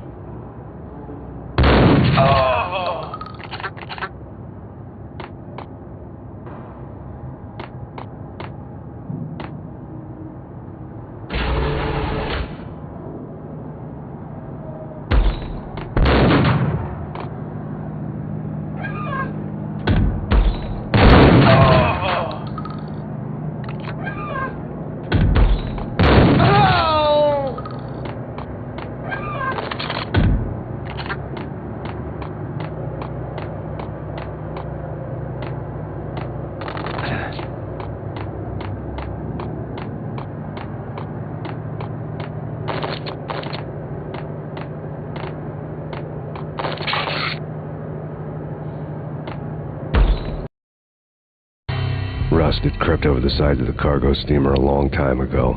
Boris Dime would be on board. I'd have to smoke half of his crew to even get near the gangplank. The guns were probably being kept in the hold, buried amidst the rats and oily water.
Angie, tell me, how much did Dime cost you? I bet it was more than his name. Max Payne. Right the first time. You're dead, punk. You sure you're not confusing me with Boris here? But you are right, of course. Pretty soon we should get together and have a talk. You son of a... Pissing Punchinello off was a dangerous game, but when people get mad, they make mistakes. I should know. That's where I wanted Punchinello, mad enough to trip over his own feet, preferably into a grave.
news afterwards.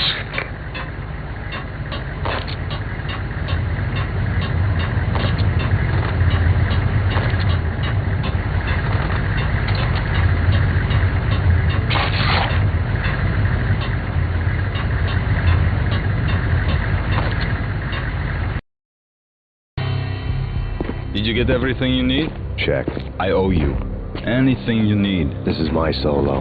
When I'm through, Punchinello won't be anybody's problem anymore. Clear as vodka. But anytime you get between a rock and a hard place, just whistle. This could be the beginning of a beautiful friendship. You really get a bang out of this big-time gangster act, don't you?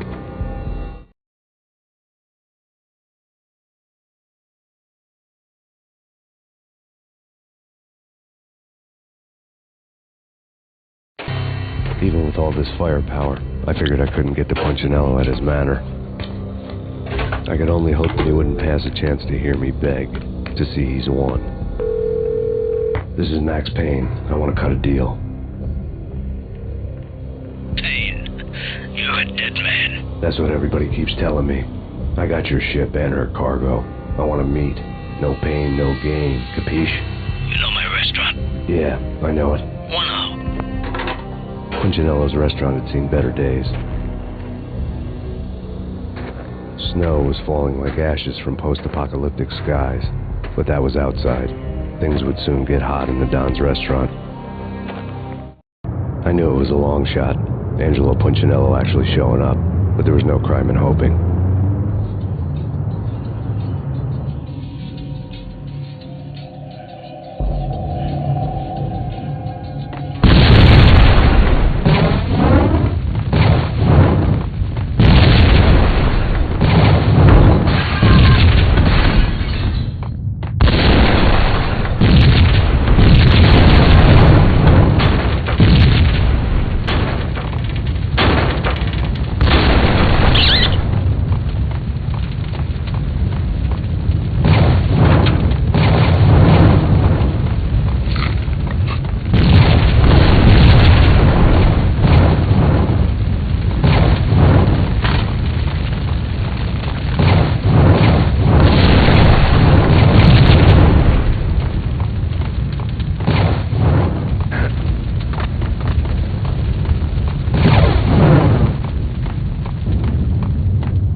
The feeling was mutual. He was trying to put out my flames with gasoline.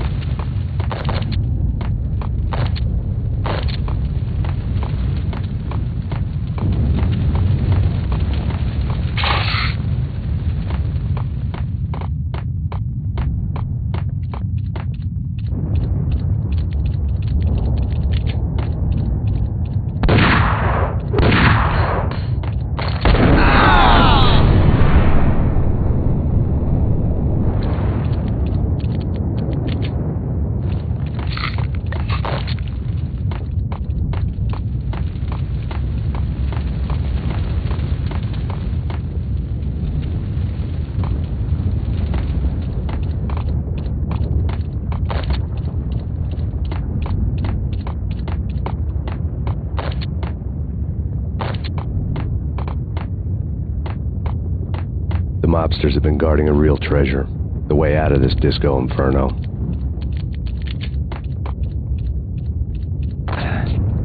There he is!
lad had seen my smoke signals.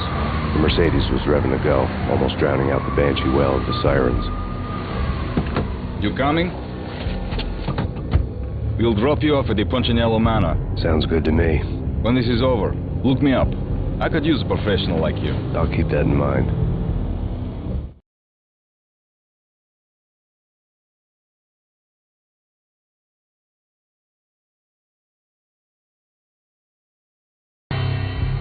The night groaned with cold. The garden lights flickered nervously.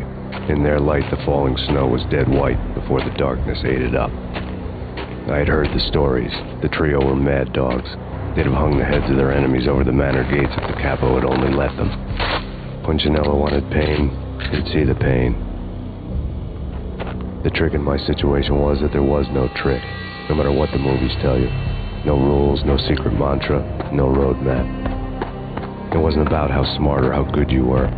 It was chaos and luck, and anyone who thought different was a fool. All you could do was to hang on madly, as long and as hard as you could. Someone had graciously left the back door open for me and killed the guards.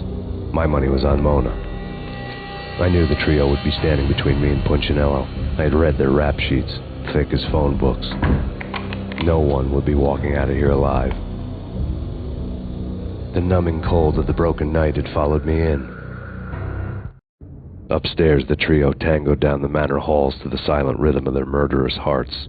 The blood of their victims rust on their lips. Vince Mugnano, Pilot Providence, a.k.a. Big Brother, and Joe Deadpan Salem. The pistol was a frozen lump in my hand, piercing the skin, gnawing me to the bone.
Payne! Someone get the guys from upstairs! No one's going anyplace. Too late for that. He walks in, we waste him. Vinny, Joe, and Pilot won't get the credit for this kill.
long to run into the trio.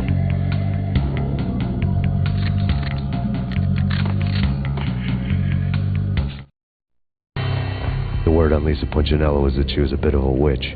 The tarot cards on the kitchen table fit the picture. They weren't my kind of cards, but I was willing to take a crack at the hand Mrs. Punchinello had dealt. The first card was the Tower. Maybe that was supposed to be the manor. It got easy after that. The devil was the master of the house, and death was me, coming for him.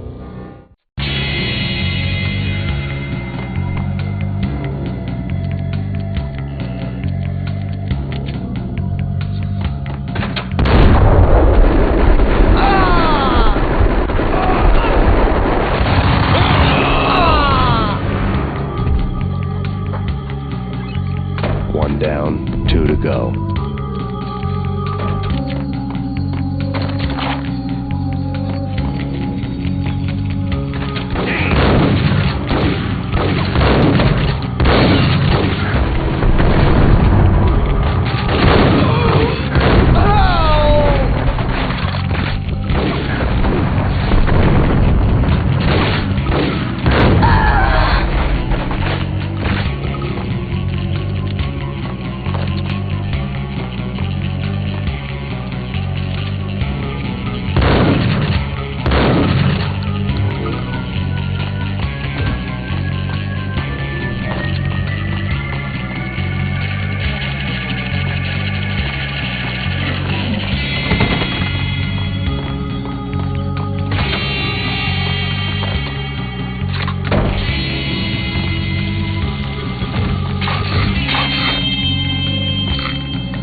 go.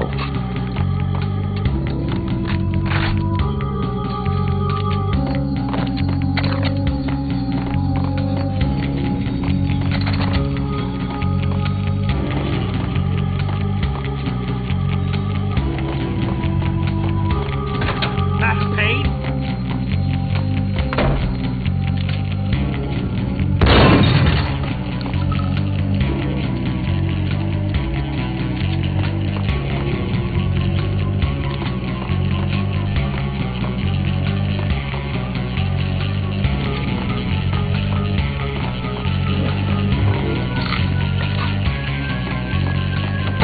No stopping him!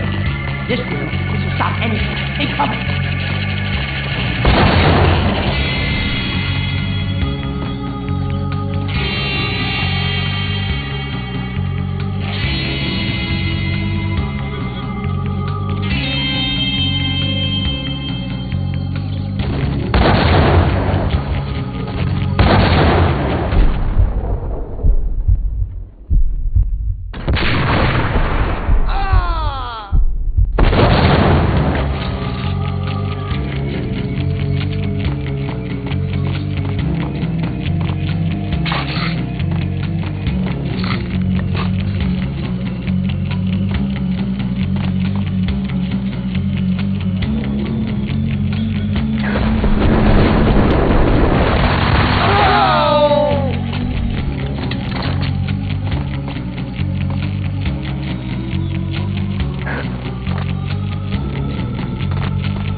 It was too late for her.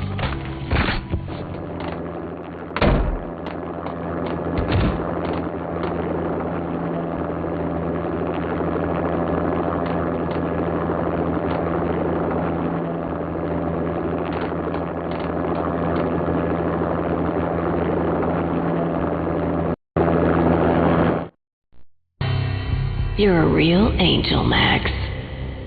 I couldn't tell whether it was Mona or her sister. The body was a mess. The sick bastard had really gotten a kick out of it. Seeing her lying there got me thinking about another woman's body on another bed. Got me thinking about a fallen cradle.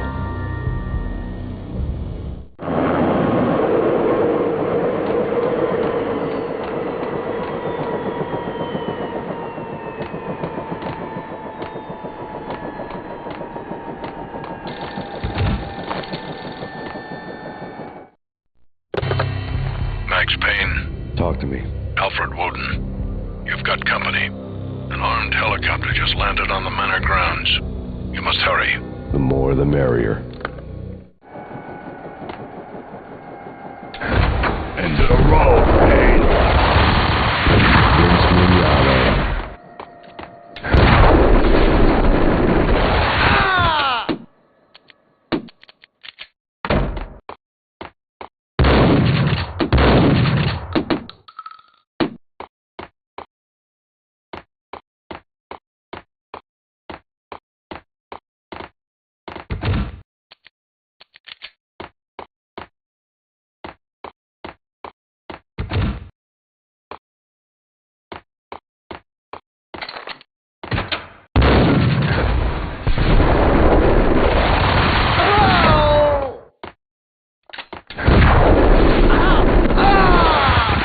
Punchinello's trio was done for.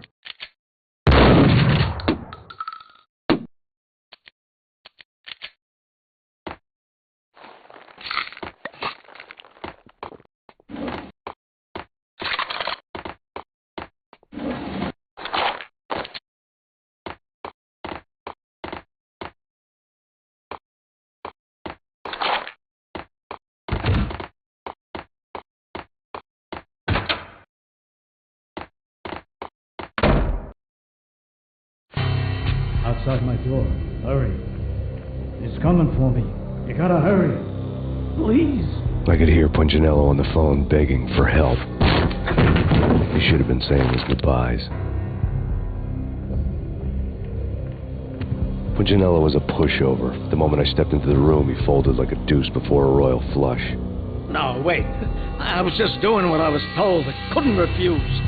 She's someone high up. Government, maybe. I don't know. He was trying to buy more sand for his hourglass. I wasn't selling any. No, I told him not to.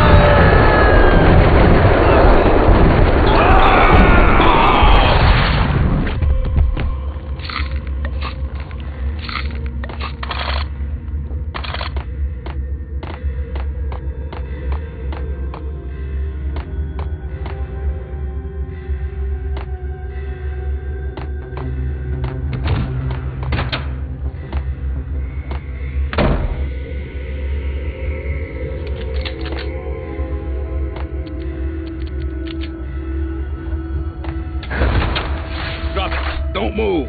Game over, Max Payne. I could tell when I was outgunned. It was time to take another beating. The mystery witch was a real barracuda. Trouble on dagger heels, a smoking assault rifle in her hand, and an army of killer suits behind her. How sweet. I get to kill two birds with one stone. Sooner or later, it was going to catch up with you. Mr. Payne, it's time to show you the benefits of my brew. Be a good boy now. You'd find that Lady Luck was really a hooker. Ah! You were fresh out of cash.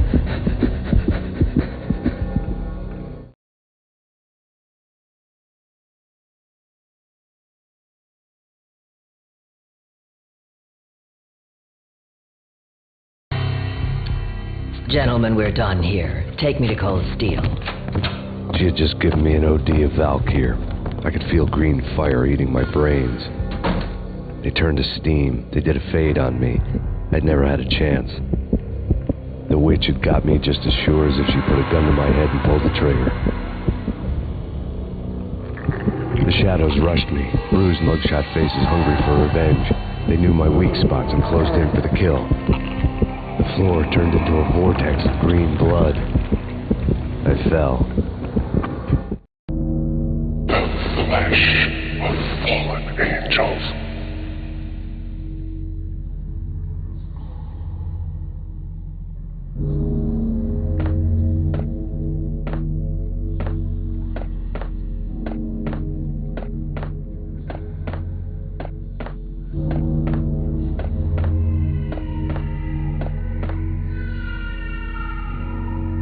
Who's there? Max? Max, is that you?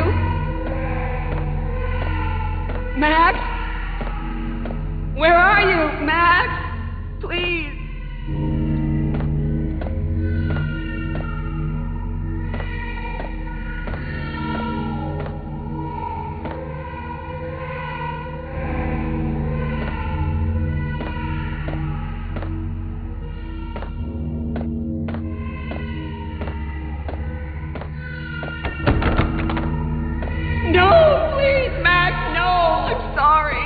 Please don't, Max, no, please.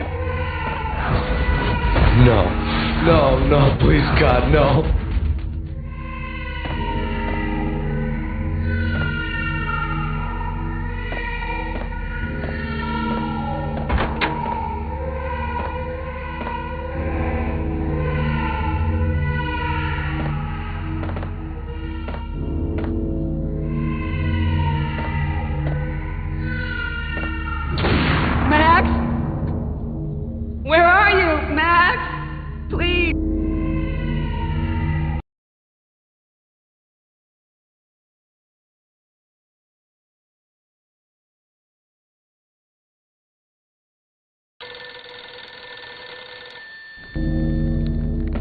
The letter was staring at me. There was something disturbingly familiar about the letter before me. The handwriting was all pretty curves. You're in a graphic novel. The truth split my skull open, a glaring green light washing the lies away. All of my past was just fragmented still shots, words hanging in the air like balloons. I was in a graphic novel, funny as hell. It was the most horrible thing I could think of.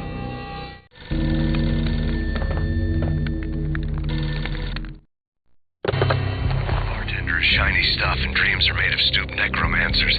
He sings like a banana wrist, having strayed too close to the constellations on their shaved skulls. There was a bad line in a prank call. Someone spouting insane babble. I couldn't make sense of it. But I had an overwhelming sense of deja vu. The caller's voice sounded oddly familiar.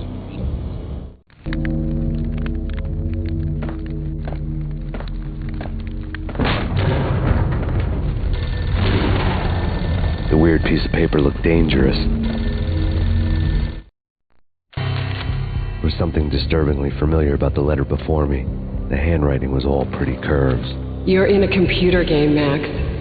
The truth was a burning green crack through my brain, weapon statistics hanging in the air, glimpsed out of the corner of my eye, endless repetition of the act of shooting, time slowing down to show off my moves, the paranoid feel of someone controlling my every step. I was in a computer game. Funny as hell, it was the most horrible thing I could think of.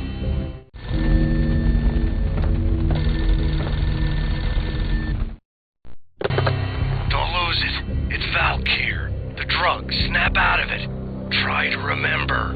It was a bad line in a prank call. Someone spouting insane babble. I couldn't make sense of it. But I had an overwhelming sense of deja vu, and the caller's voice sounded oddly familiar.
Max, something happened at the office today.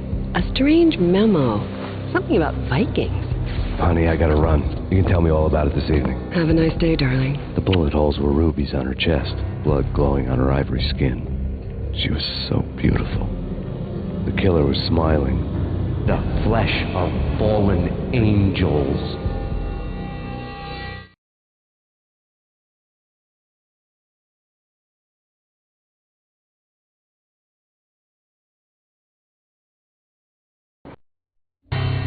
Slowly, the green nightmare faded, leaving dark stains on my soul that would never come off. I felt like flatlining. I was all shook up. I woke up in a cold sweat, sick and tired to the bone, lying in a puddle of my own puke. The hag had said take me to Cold Steel before it had all gone crazy. It was a clue, the only one I had. It took me forever to crawl back to my feet and hit the road, but when I did, I drove straight to Cold Steel Foundry outside the city. There was a whole lot of action around the place for a freezing winter night. Trucks coming and going, men running. I had the drop on the mystery witch. She thought I was dead. I was on her blind side. I was going in. The bad trip had put me in a crazy mood, adrenaline pumping through my aching veins. Staggering on the mill roof in ice and snow and wild wind, I was a ninja. My kung fu was strong. I wasn't hitting anybody. At best, I was Superman on Kryptonite about to fall through a skylight, down to where it was all going down. A half-abandoned industrial area in the middle of nowhere. The factory was a perfect front for any number of illegal activities.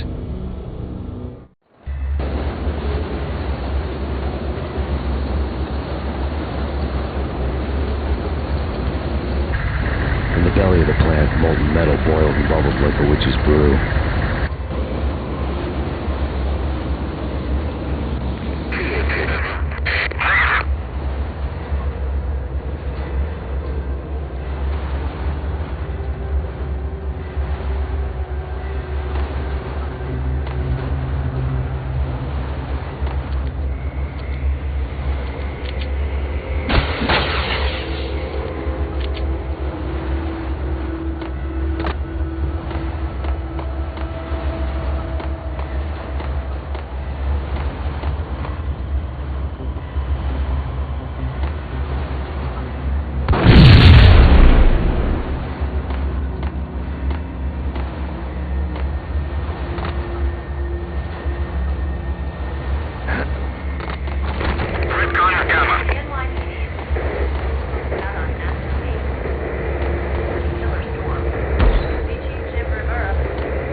Out in the night, snow fell like confetti over the Devil's Parade. The storm was anything but over.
Go, go, go!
I bet they sleep with their rifles.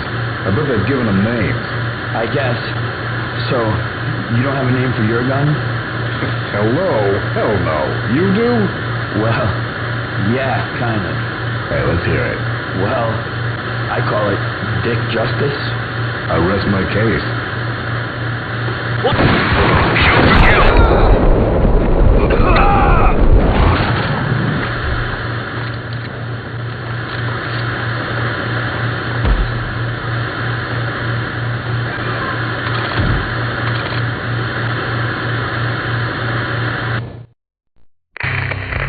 Perimeter breached. The facility has been compromised. Repeat, the Deep Six has been compromised.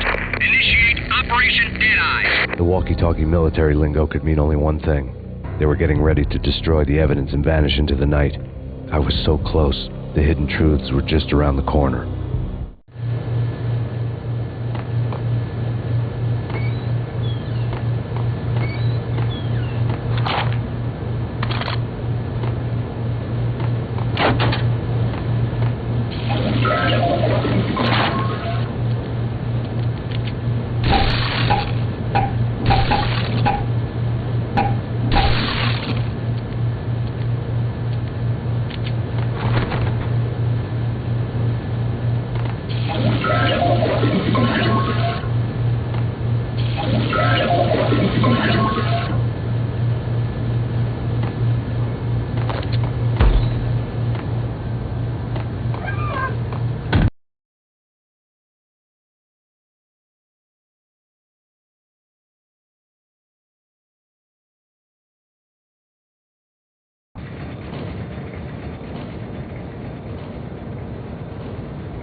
told a grim tale. The mercenaries were running a tight operation, paperwork and all. Merchandise missing again. A chemist had tried to smuggle it out for his own private party. Locked him up in cell B7 in D6's old test facility to wait for proper processing. I was close enough to hear the secrets, just beyond the next doorway.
Booby trap in place. Repeat. Booby trap in place.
danger area.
The monitor showed me the way.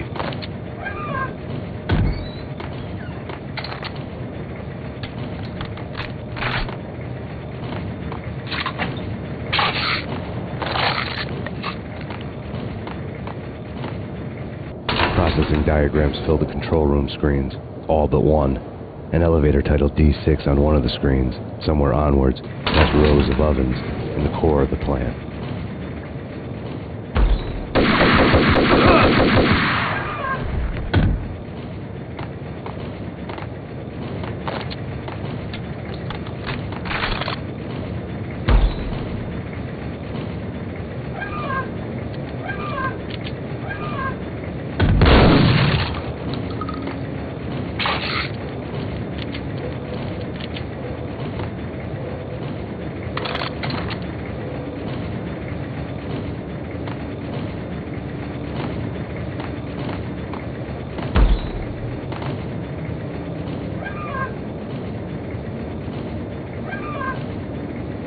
Go, go!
controls destroyed. Repeat, oven controls have been destroyed. Obstacle in place.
I had taken on the role of the mythic detective, Bogart as Marlowe, or as Sam Spade going after the Maltese Falcon to unravel all the mysteries.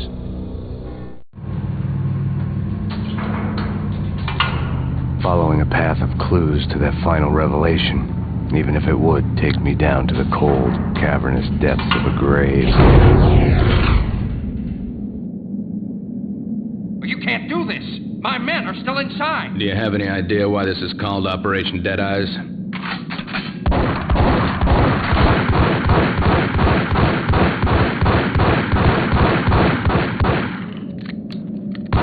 I think he's dead already. Let's do it.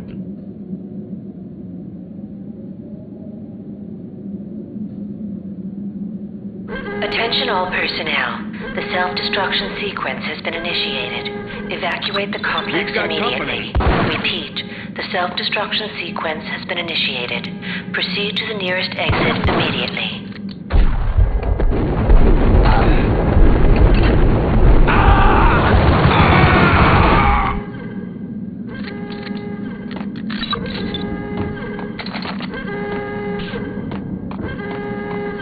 I had seen the logo on the floor before. There was an old army bunker under the steel mill. I knew the military plaque on the floor. I had seen 1,000 variations of the insignia on crumbling brick walls everywhere in the city. The sword replaced by a syringe. Project Valhalla, V for Valkyr, V for Valhalla. All of a sudden it read like a crackpot conspiracy theory. Attention all personnel. The self-destruction sequence has been initiated. Proceed to the nearest exit immediately.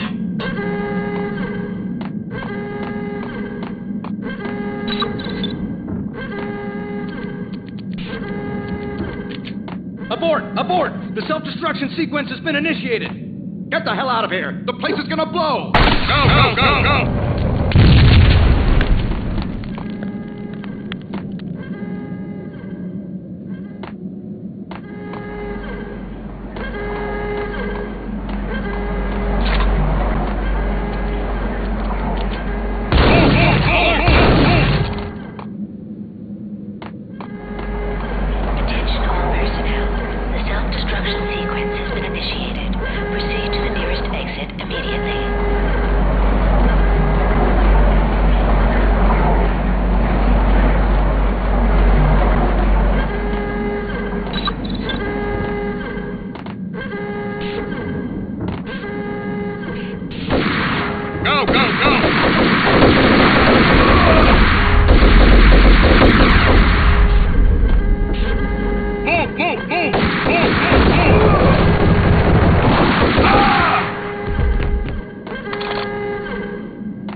The chemist had been using the workstation when he died. The half-life of the lab rat had ended online, his password blinking on the screen. 665, neighbor of the beast.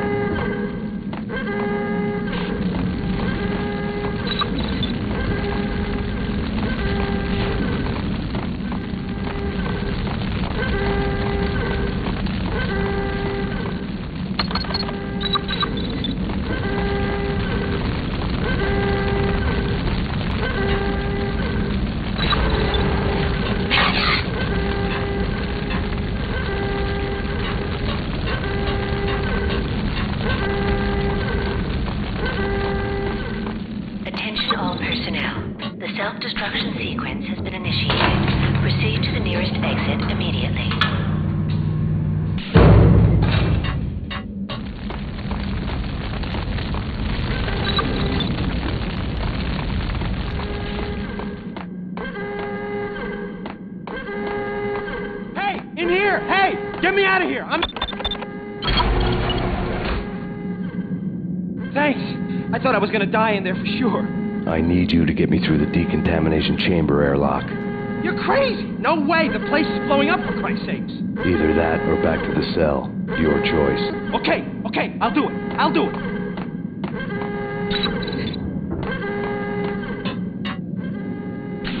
Attention all personnel. The self-destruction sequence has been initiated. Proceed to the nearest exit immediately. I'm gonna die.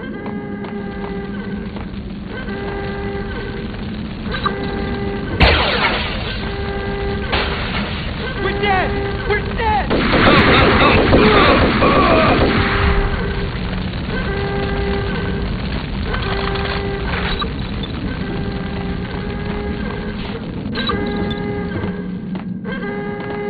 Get in! I'll punch you through. After this, you can go. You're a free man. We did a bad thing. Bad.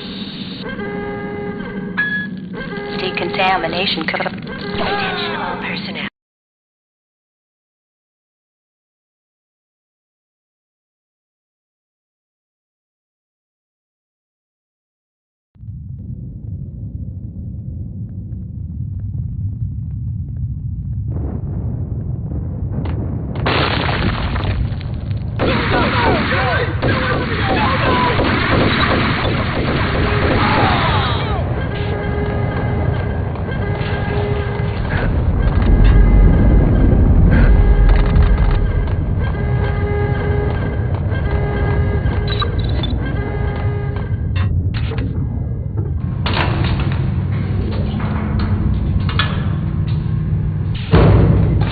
Caught in the middle of the deadly web that was the Valkyrie case. One of the lab terminals had the project logo on the screen. Attention. Top secret. Project Valhalla. U.S. Army. Yggdrasil Network. Valhalla. The otherworldly place in Norse mythology where the bravest heroes spent their afterlife feasting and fighting forever. Their wounds miraculously healed night after night. Valkyr, the maidens who chose the most courageous Viking warriors and carried them to Valhalla. 1991. The research objective is to create a chemical substance to enhance the stamina and morale of infantry troops. 1995. Results unsatisfactory. Project cancelled. Someone had decided to continue the sick experiment unauthorized.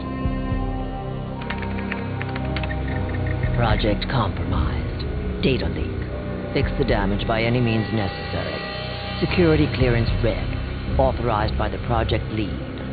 Field test. Double the dosage for all the remaining test subjects. Observe and record the subject's behavior in an urban setting. The drop-off point was my old address in New Jersey. The file dated 3 years ago. Just when you thought you had reached the deepest depths of horror, it suddenly got worse. How to turn off that small voice inside your head that started to whisper that you should be glad that now, if not before, your revenge was justifiable on any conceivable moral scale. That small voice proved, beyond any doubt, that I was damned. All personnel, the dagger-heeled woman had come and gone a long time ago. There was nothing more for me here. The bunker's name was acting as a self-fulfilling prophecy.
piece together a jigsaw, and the final picture is you finishing that same puzzle.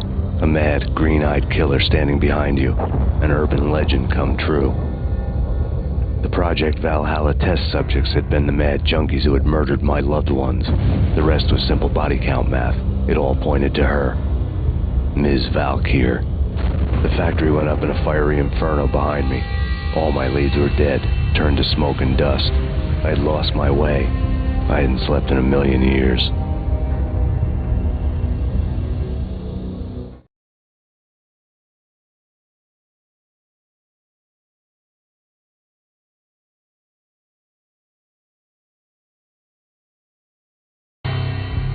I felt thin as death. I've been living on an endless supply of week-old donuts. They were fuel for this crazy furnace inside my head. I couldn't remember when I had last seen the sun. I was on a permanent graveyard shift. When the darkness fell, New York City became something else, any old Sinatra song notwithstanding. Bad things happened in the night, on the streets of that other city, Noir York City. I was in an all-night diner, downing cup after cup of coffee that tasted like engine oil, when a new message from BB got me back on the killer track. What the hell happened at Roscoe Street? Maxie, I'm going out on a limb here. We need to talk this through, come up with a plan. 2:30 a.m., the Choir Communications Garage. The more I thought about Alex's murder and the frame-up, the more it felt like an inside job. I should have seen it coming. BB had sold me out, and now he wanted to finish what he'd started. The garage was dead. BB showed up in his tailor-made suit, gold watch, and cufflinks to match, all way beyond a cop's pay. Maxie. Oozing suave charm, he was guilty as hell. What the hell does BB stand for anyway? Backstabbing bastard? Come on, don't be like that. Have a cigar. I don't smoke. Maxie, you have no idea how big this is. It's huge. You have no idea. I think I do. You're a bribe-taking bent cop who sold out his partner. Those mobsters in the subway were a dead giveaway. Hard to miss. Bet it was exactly like this with Alex. Up close and personal. You can't win this one, Max. No, but I can make damn sure none of you do either. BB turned out to be another cardboard cutout bad guy.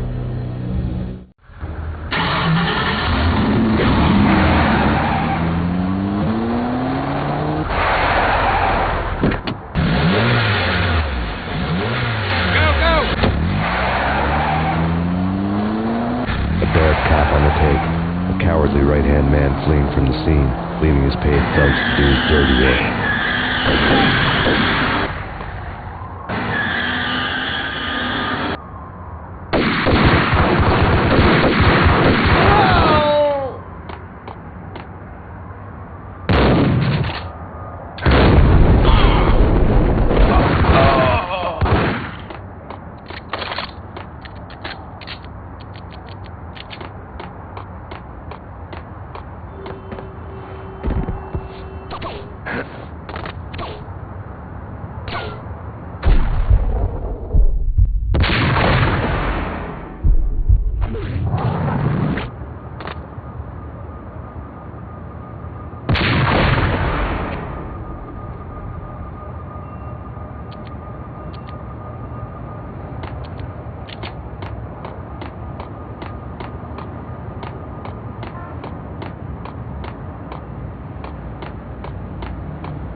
What the hell?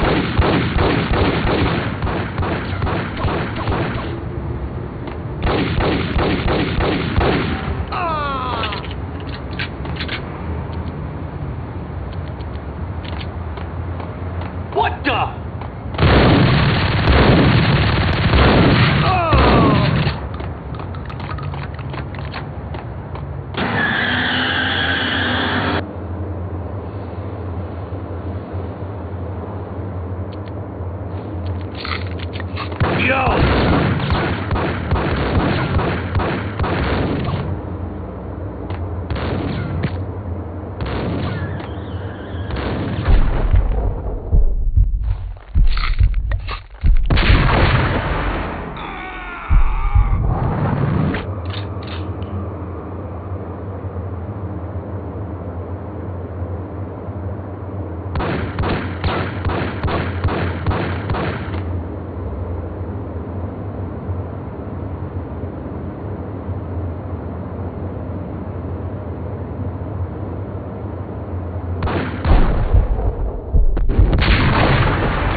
last session we've done for you, or we're going to do for you. It's been a pleasure working on this game. We hope you like the audio. Good luck with bringing it home. And we're with you on it all the way. And again, thank you very much, and the game rocks. Thank you very much, and it was a pleasure meeting you guys at E3, and we hope that this is everything you need, and we're there for you, and we can't wait to see it come out. Yeah, thank you guys. Thank you.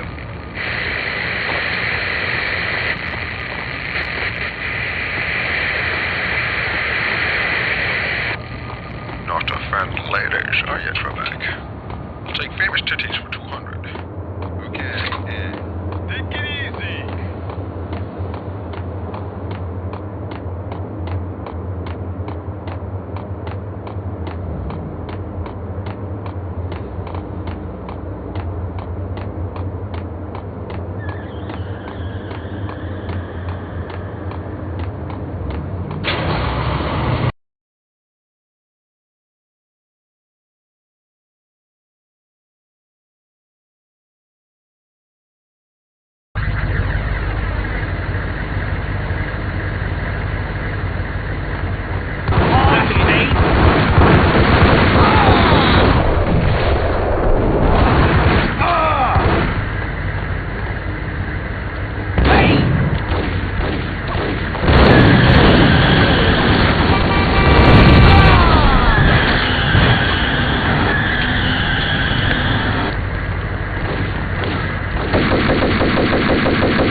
Punchinello Manor in Westchester.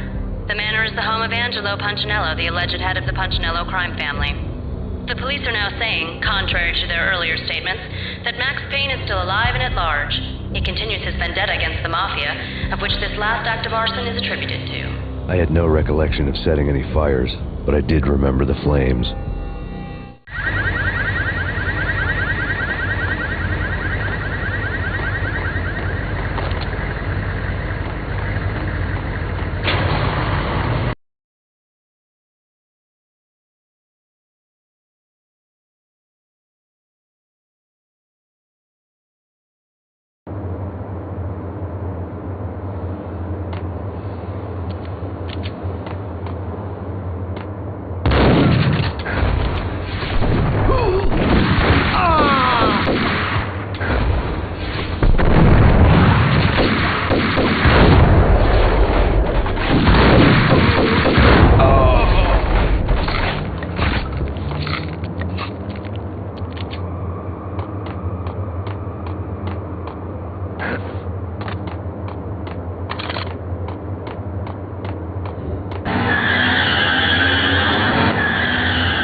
A payphone started to ring.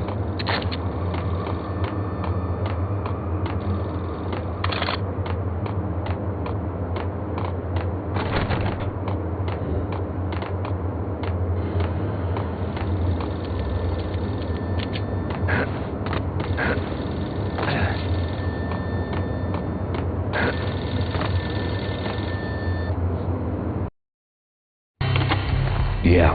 Max Payne? Whatever does it for you. This is Alfred Woden. I can give you the name of your enemy. Come to the Asgard building presently. We are expecting you.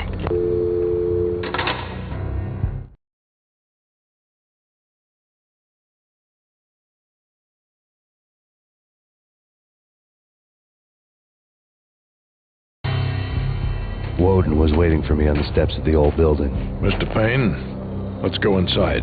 The others are anxious to begin. The others? Despite the general misconception, this building actually predates the City Hall by 2 years, thus being the oldest municipal building still in use here at the foot of the Brooklyn Bridge. No kidding. The old man played tour guide as he led me through a dark, domed hall. The answers I was after loomed large ahead. Mr. Payne, I would like to introduce you to my colleagues in what we call the Inner Circle. You've been watching too much X-Files. You have seen the files on Project Valhalla. We can fill the gaps, provide you with the information missing from those files. We were all involved in the early stages of the project during the Gulf War. What's the catch? We would very much like to blow this thing wide open, but our hands are tied. Her name is Nicole Horn. She was the key figure in Project Valhalla. When the funding was discontinued, she simply refused to quit. She knew exactly what she had in her hands. Nicole Horn is the president of Acer Corporation.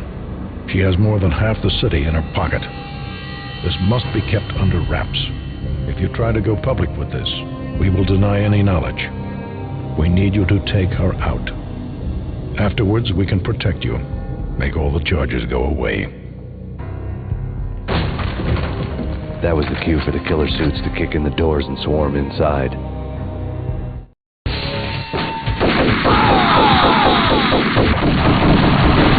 It was an impressive floor show, but I decided to leave early anyway. It was only a one-story floor. Lucky me.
of the monitors showed what was left of the inner circle.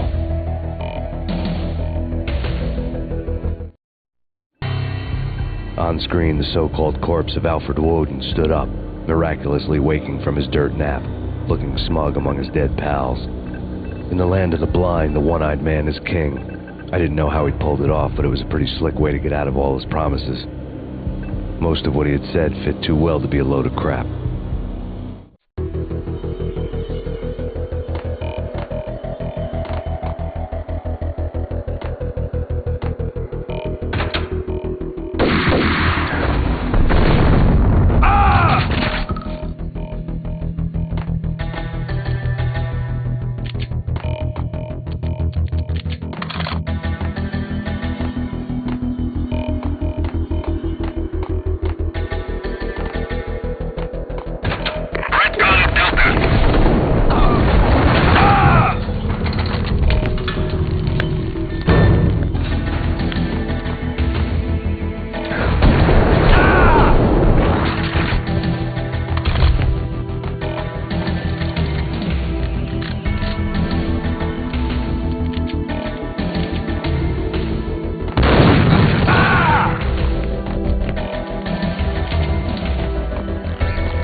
Your answer to those saying that he is actually providing a service long overdue to the city. This crusade nonsense has gone too far. He's out of control. It must stop. He will be stopped. That was Deputy Chief Jim Rivera from the New York City Police Department.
tape lay on the desk. Nicole Horn had blackmailed the inner circle into silence. The tape came with a curt extortion note on a piece of expensive paper. I remembered Candy Dawn taping her clients in action on the side, selling the tapes to the highest bidder. I was sure that kinky sex was nowhere near Alfred Woden's worst sin. But I had a feeling that when this was over, any collateral would come in handy.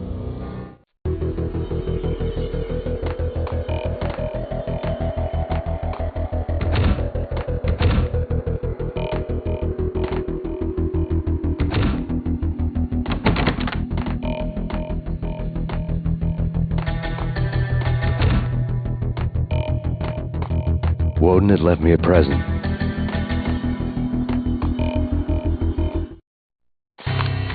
Woden had taken care of my mission preps with military precision. The critical areas in the Acer Corporation headquarters blueprints were circled in red. The president's office was at the top of the building, right below her penthouse suite. The elevators were controlled by a security computer, part of the mainframe located underground below the building. The high-rise was sealed as tight as a Sci-Fi Fortress.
Best movie ending ever? Gotta be Butch Cassidy and the Sundance Kid. A hero's end, going out with guns blazing. Never heard of it. No? Okay, newer stuff then. Hey!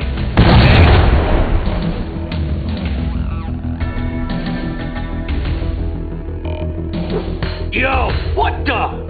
No!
I had dreamed of revenge.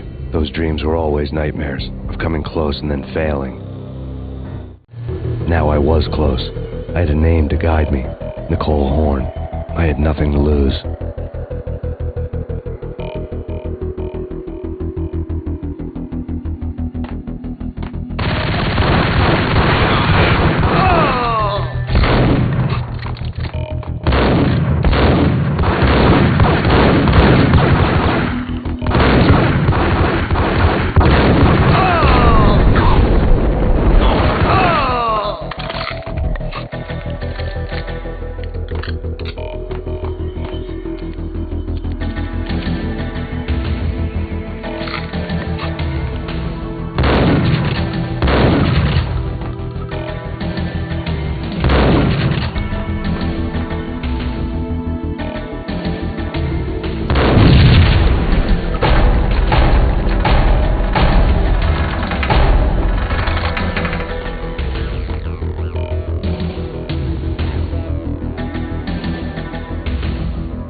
The Inner Circle had quite a track record.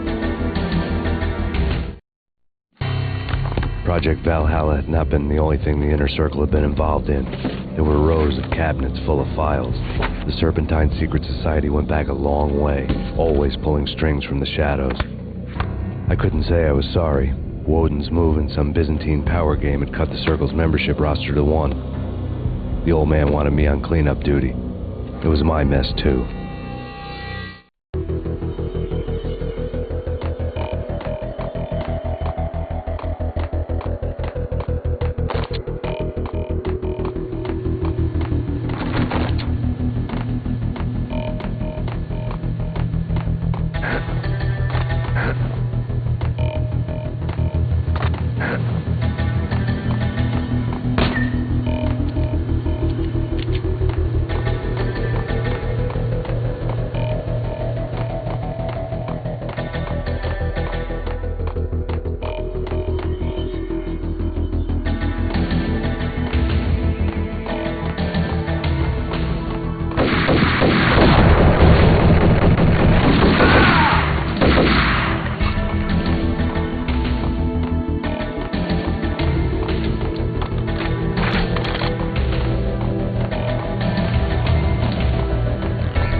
located.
CIA, FBI, you've seen one, you've seen them all. Sure, good for a practice run. But this, working for her, oh, this is the real thing. The money's astronomical. And best of all, you get to kill any scumbag who gets in your way. License to kill, like James Bond.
Mine wasn't the most original approach to the problem.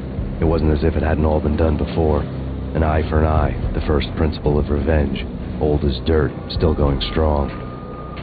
The cardinal rule in going after someone with an intention to kill was not to make it personal, which it almost always ended up being anyway. It did with me.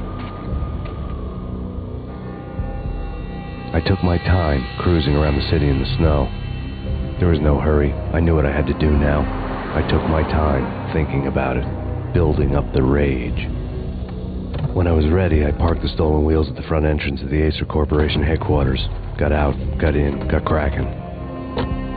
I had a bullet with Nicole Horn's name on it. I had 10,000 bullets with the Hag's name on them. She had ultra-high-tech security systems, enough mercenaries and weaponry to start World War III. There was no fear. New York disappeared behind a veil of snow. I had crossed the threshold. This was her domain, sleek and sexy and soulless, all glass and steel. A place of color-coded security key cards, metal detectors, and surveillance systems.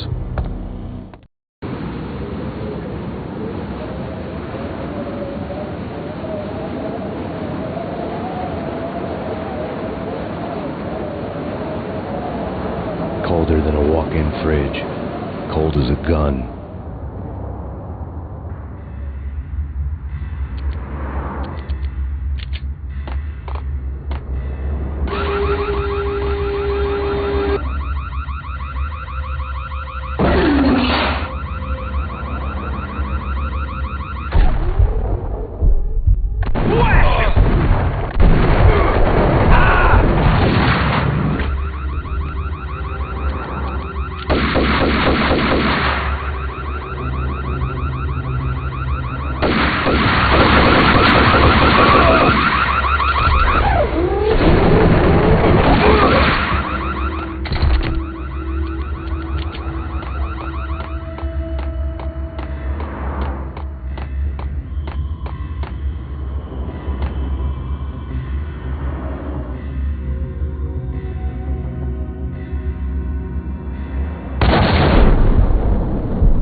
looking good. Max, we gotta stop meeting like this.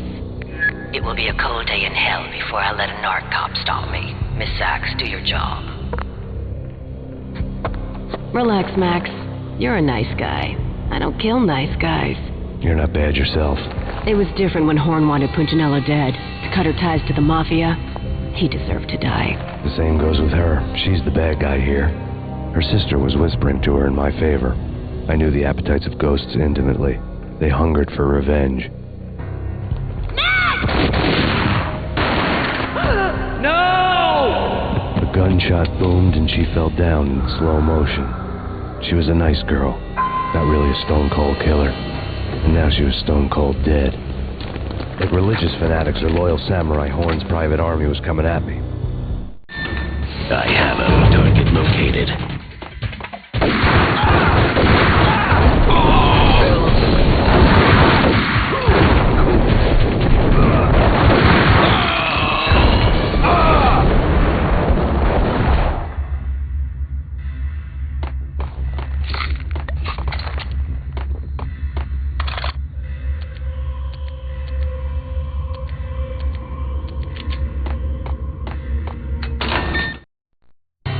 When the elevator came back down, Mona was gone. There was a lot of blood, but no body. Something clicked for the final time. My mind had never been so clear, as if somewhere high above the storm clouds were already gone, cold stars blazing from the black skies.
You know what I'm talking about. In all the cool action movies, and I'm talking about the coolest of the cool, it always seems like time slows down in the middle of the action. You know, you can see the bullets flying through the air, the hero dodging in slow motion.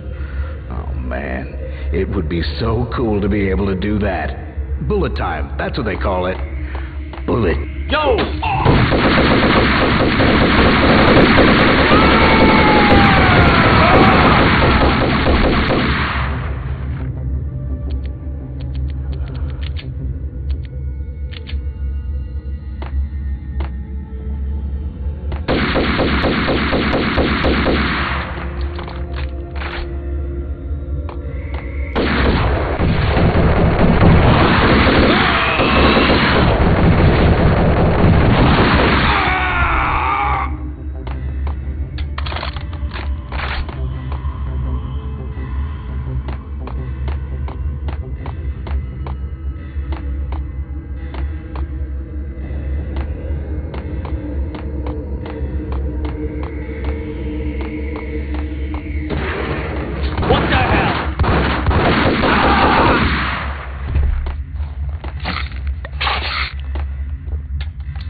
I had elevator access to the mainframe. From there, I'd be able to override the security locks and get to her office.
was Horn's pet guardian, inhuman and flawless.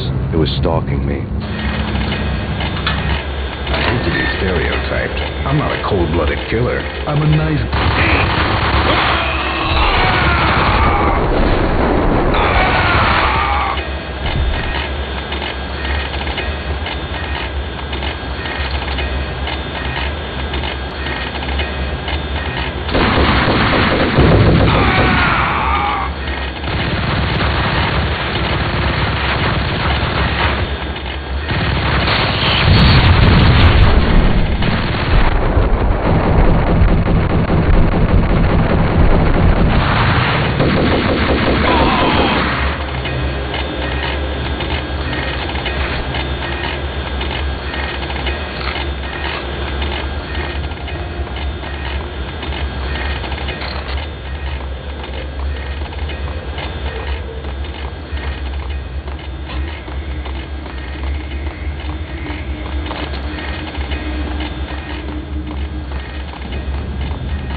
All bets were off.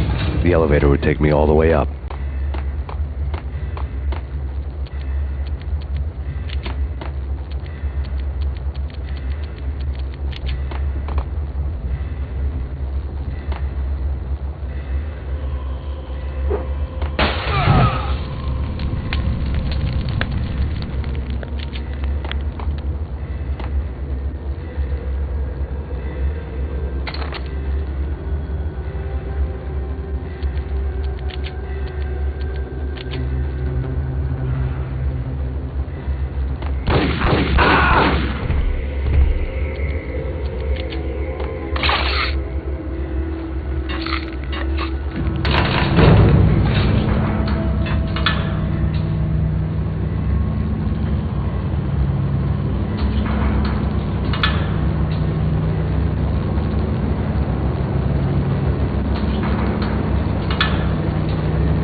Seen from this height, the night seemed to stretch on to eternity.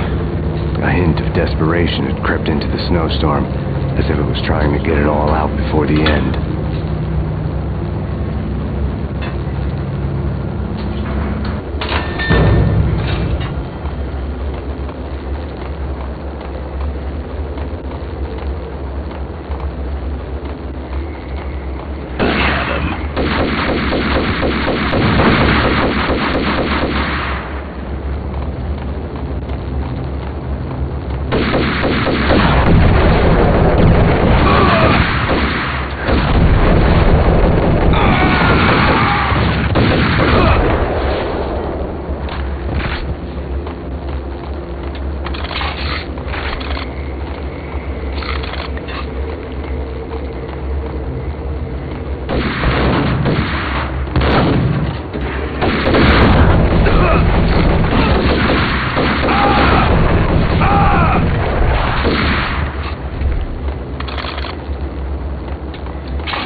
Horn's personal computer was on. Next to the printer was a neat stack of expensive paper. Hacking through Horn's computer would have unearthed files of criminal plans, strategies for world domination, spy helicopter reports, illegal wiretap recordings, internet porno, all of the above. Take your pick. I really didn't care anymore. I had seen too much of it already.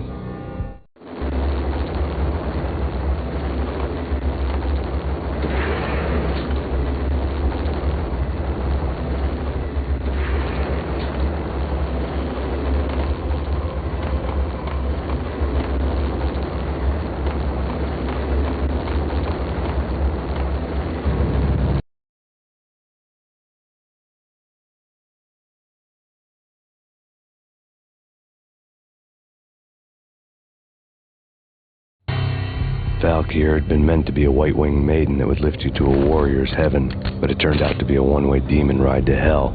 The devil was in the drug. I knew. I had met him.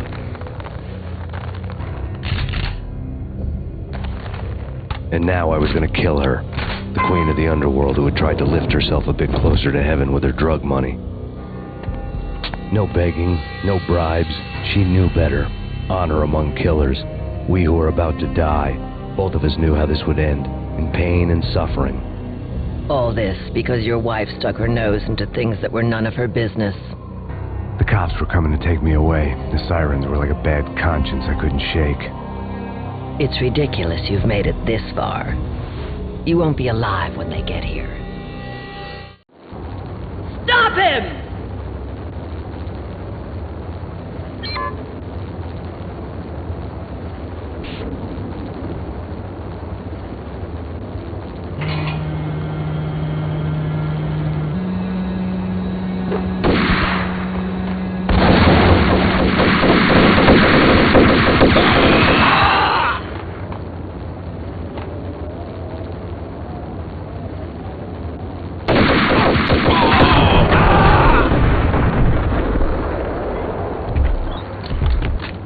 The elevator lobby. Get us back up now. Max Payne, this is futile. A waste of time. The deaths of your wife and daughter were necessary. Inevitable. It is done. You cannot bring them back. Nothing you do will make it any better.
him in the North Lounge. Send us assistance.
Not a step further. End it here.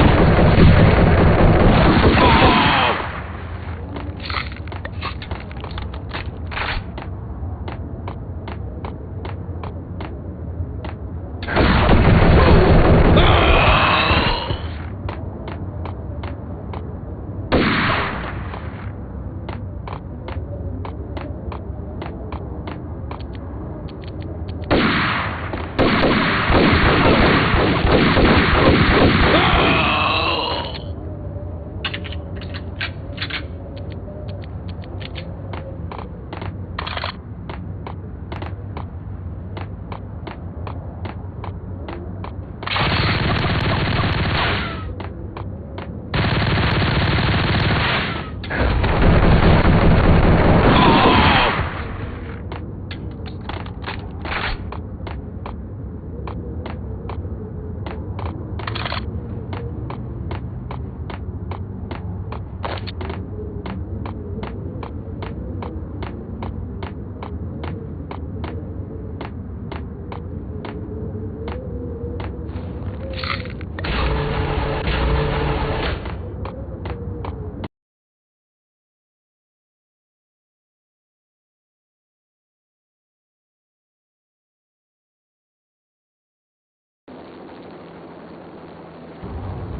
eyes down.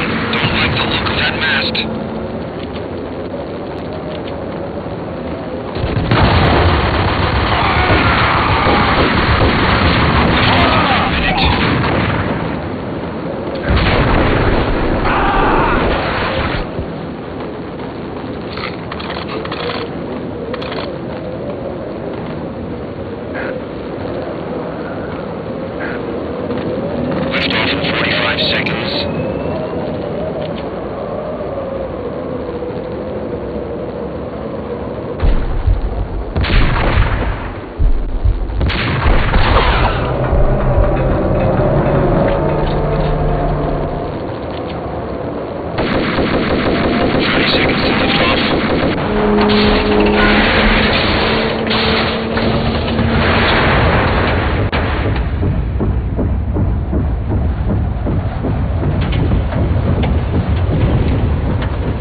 Dead.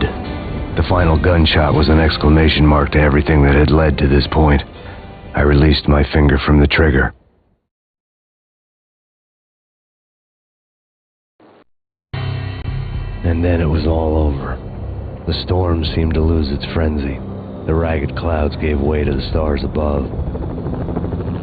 Max Payne, this is Deputy Chief Jim Bravura from the NYPD. We've got the building surrounded. Throw down your weapons and lie down with your hands behind your head. A bit closer to heaven.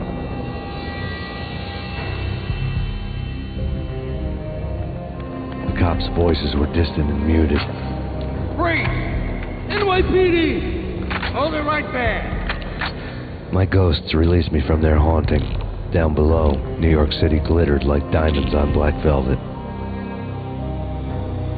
You gave us one hell of a ride. Take him down to Central Booking. You heard the man. Woden was there in the crowd, standing by the sidelines. It wouldn't be over till the man with the patch would say so. He'd say the right words.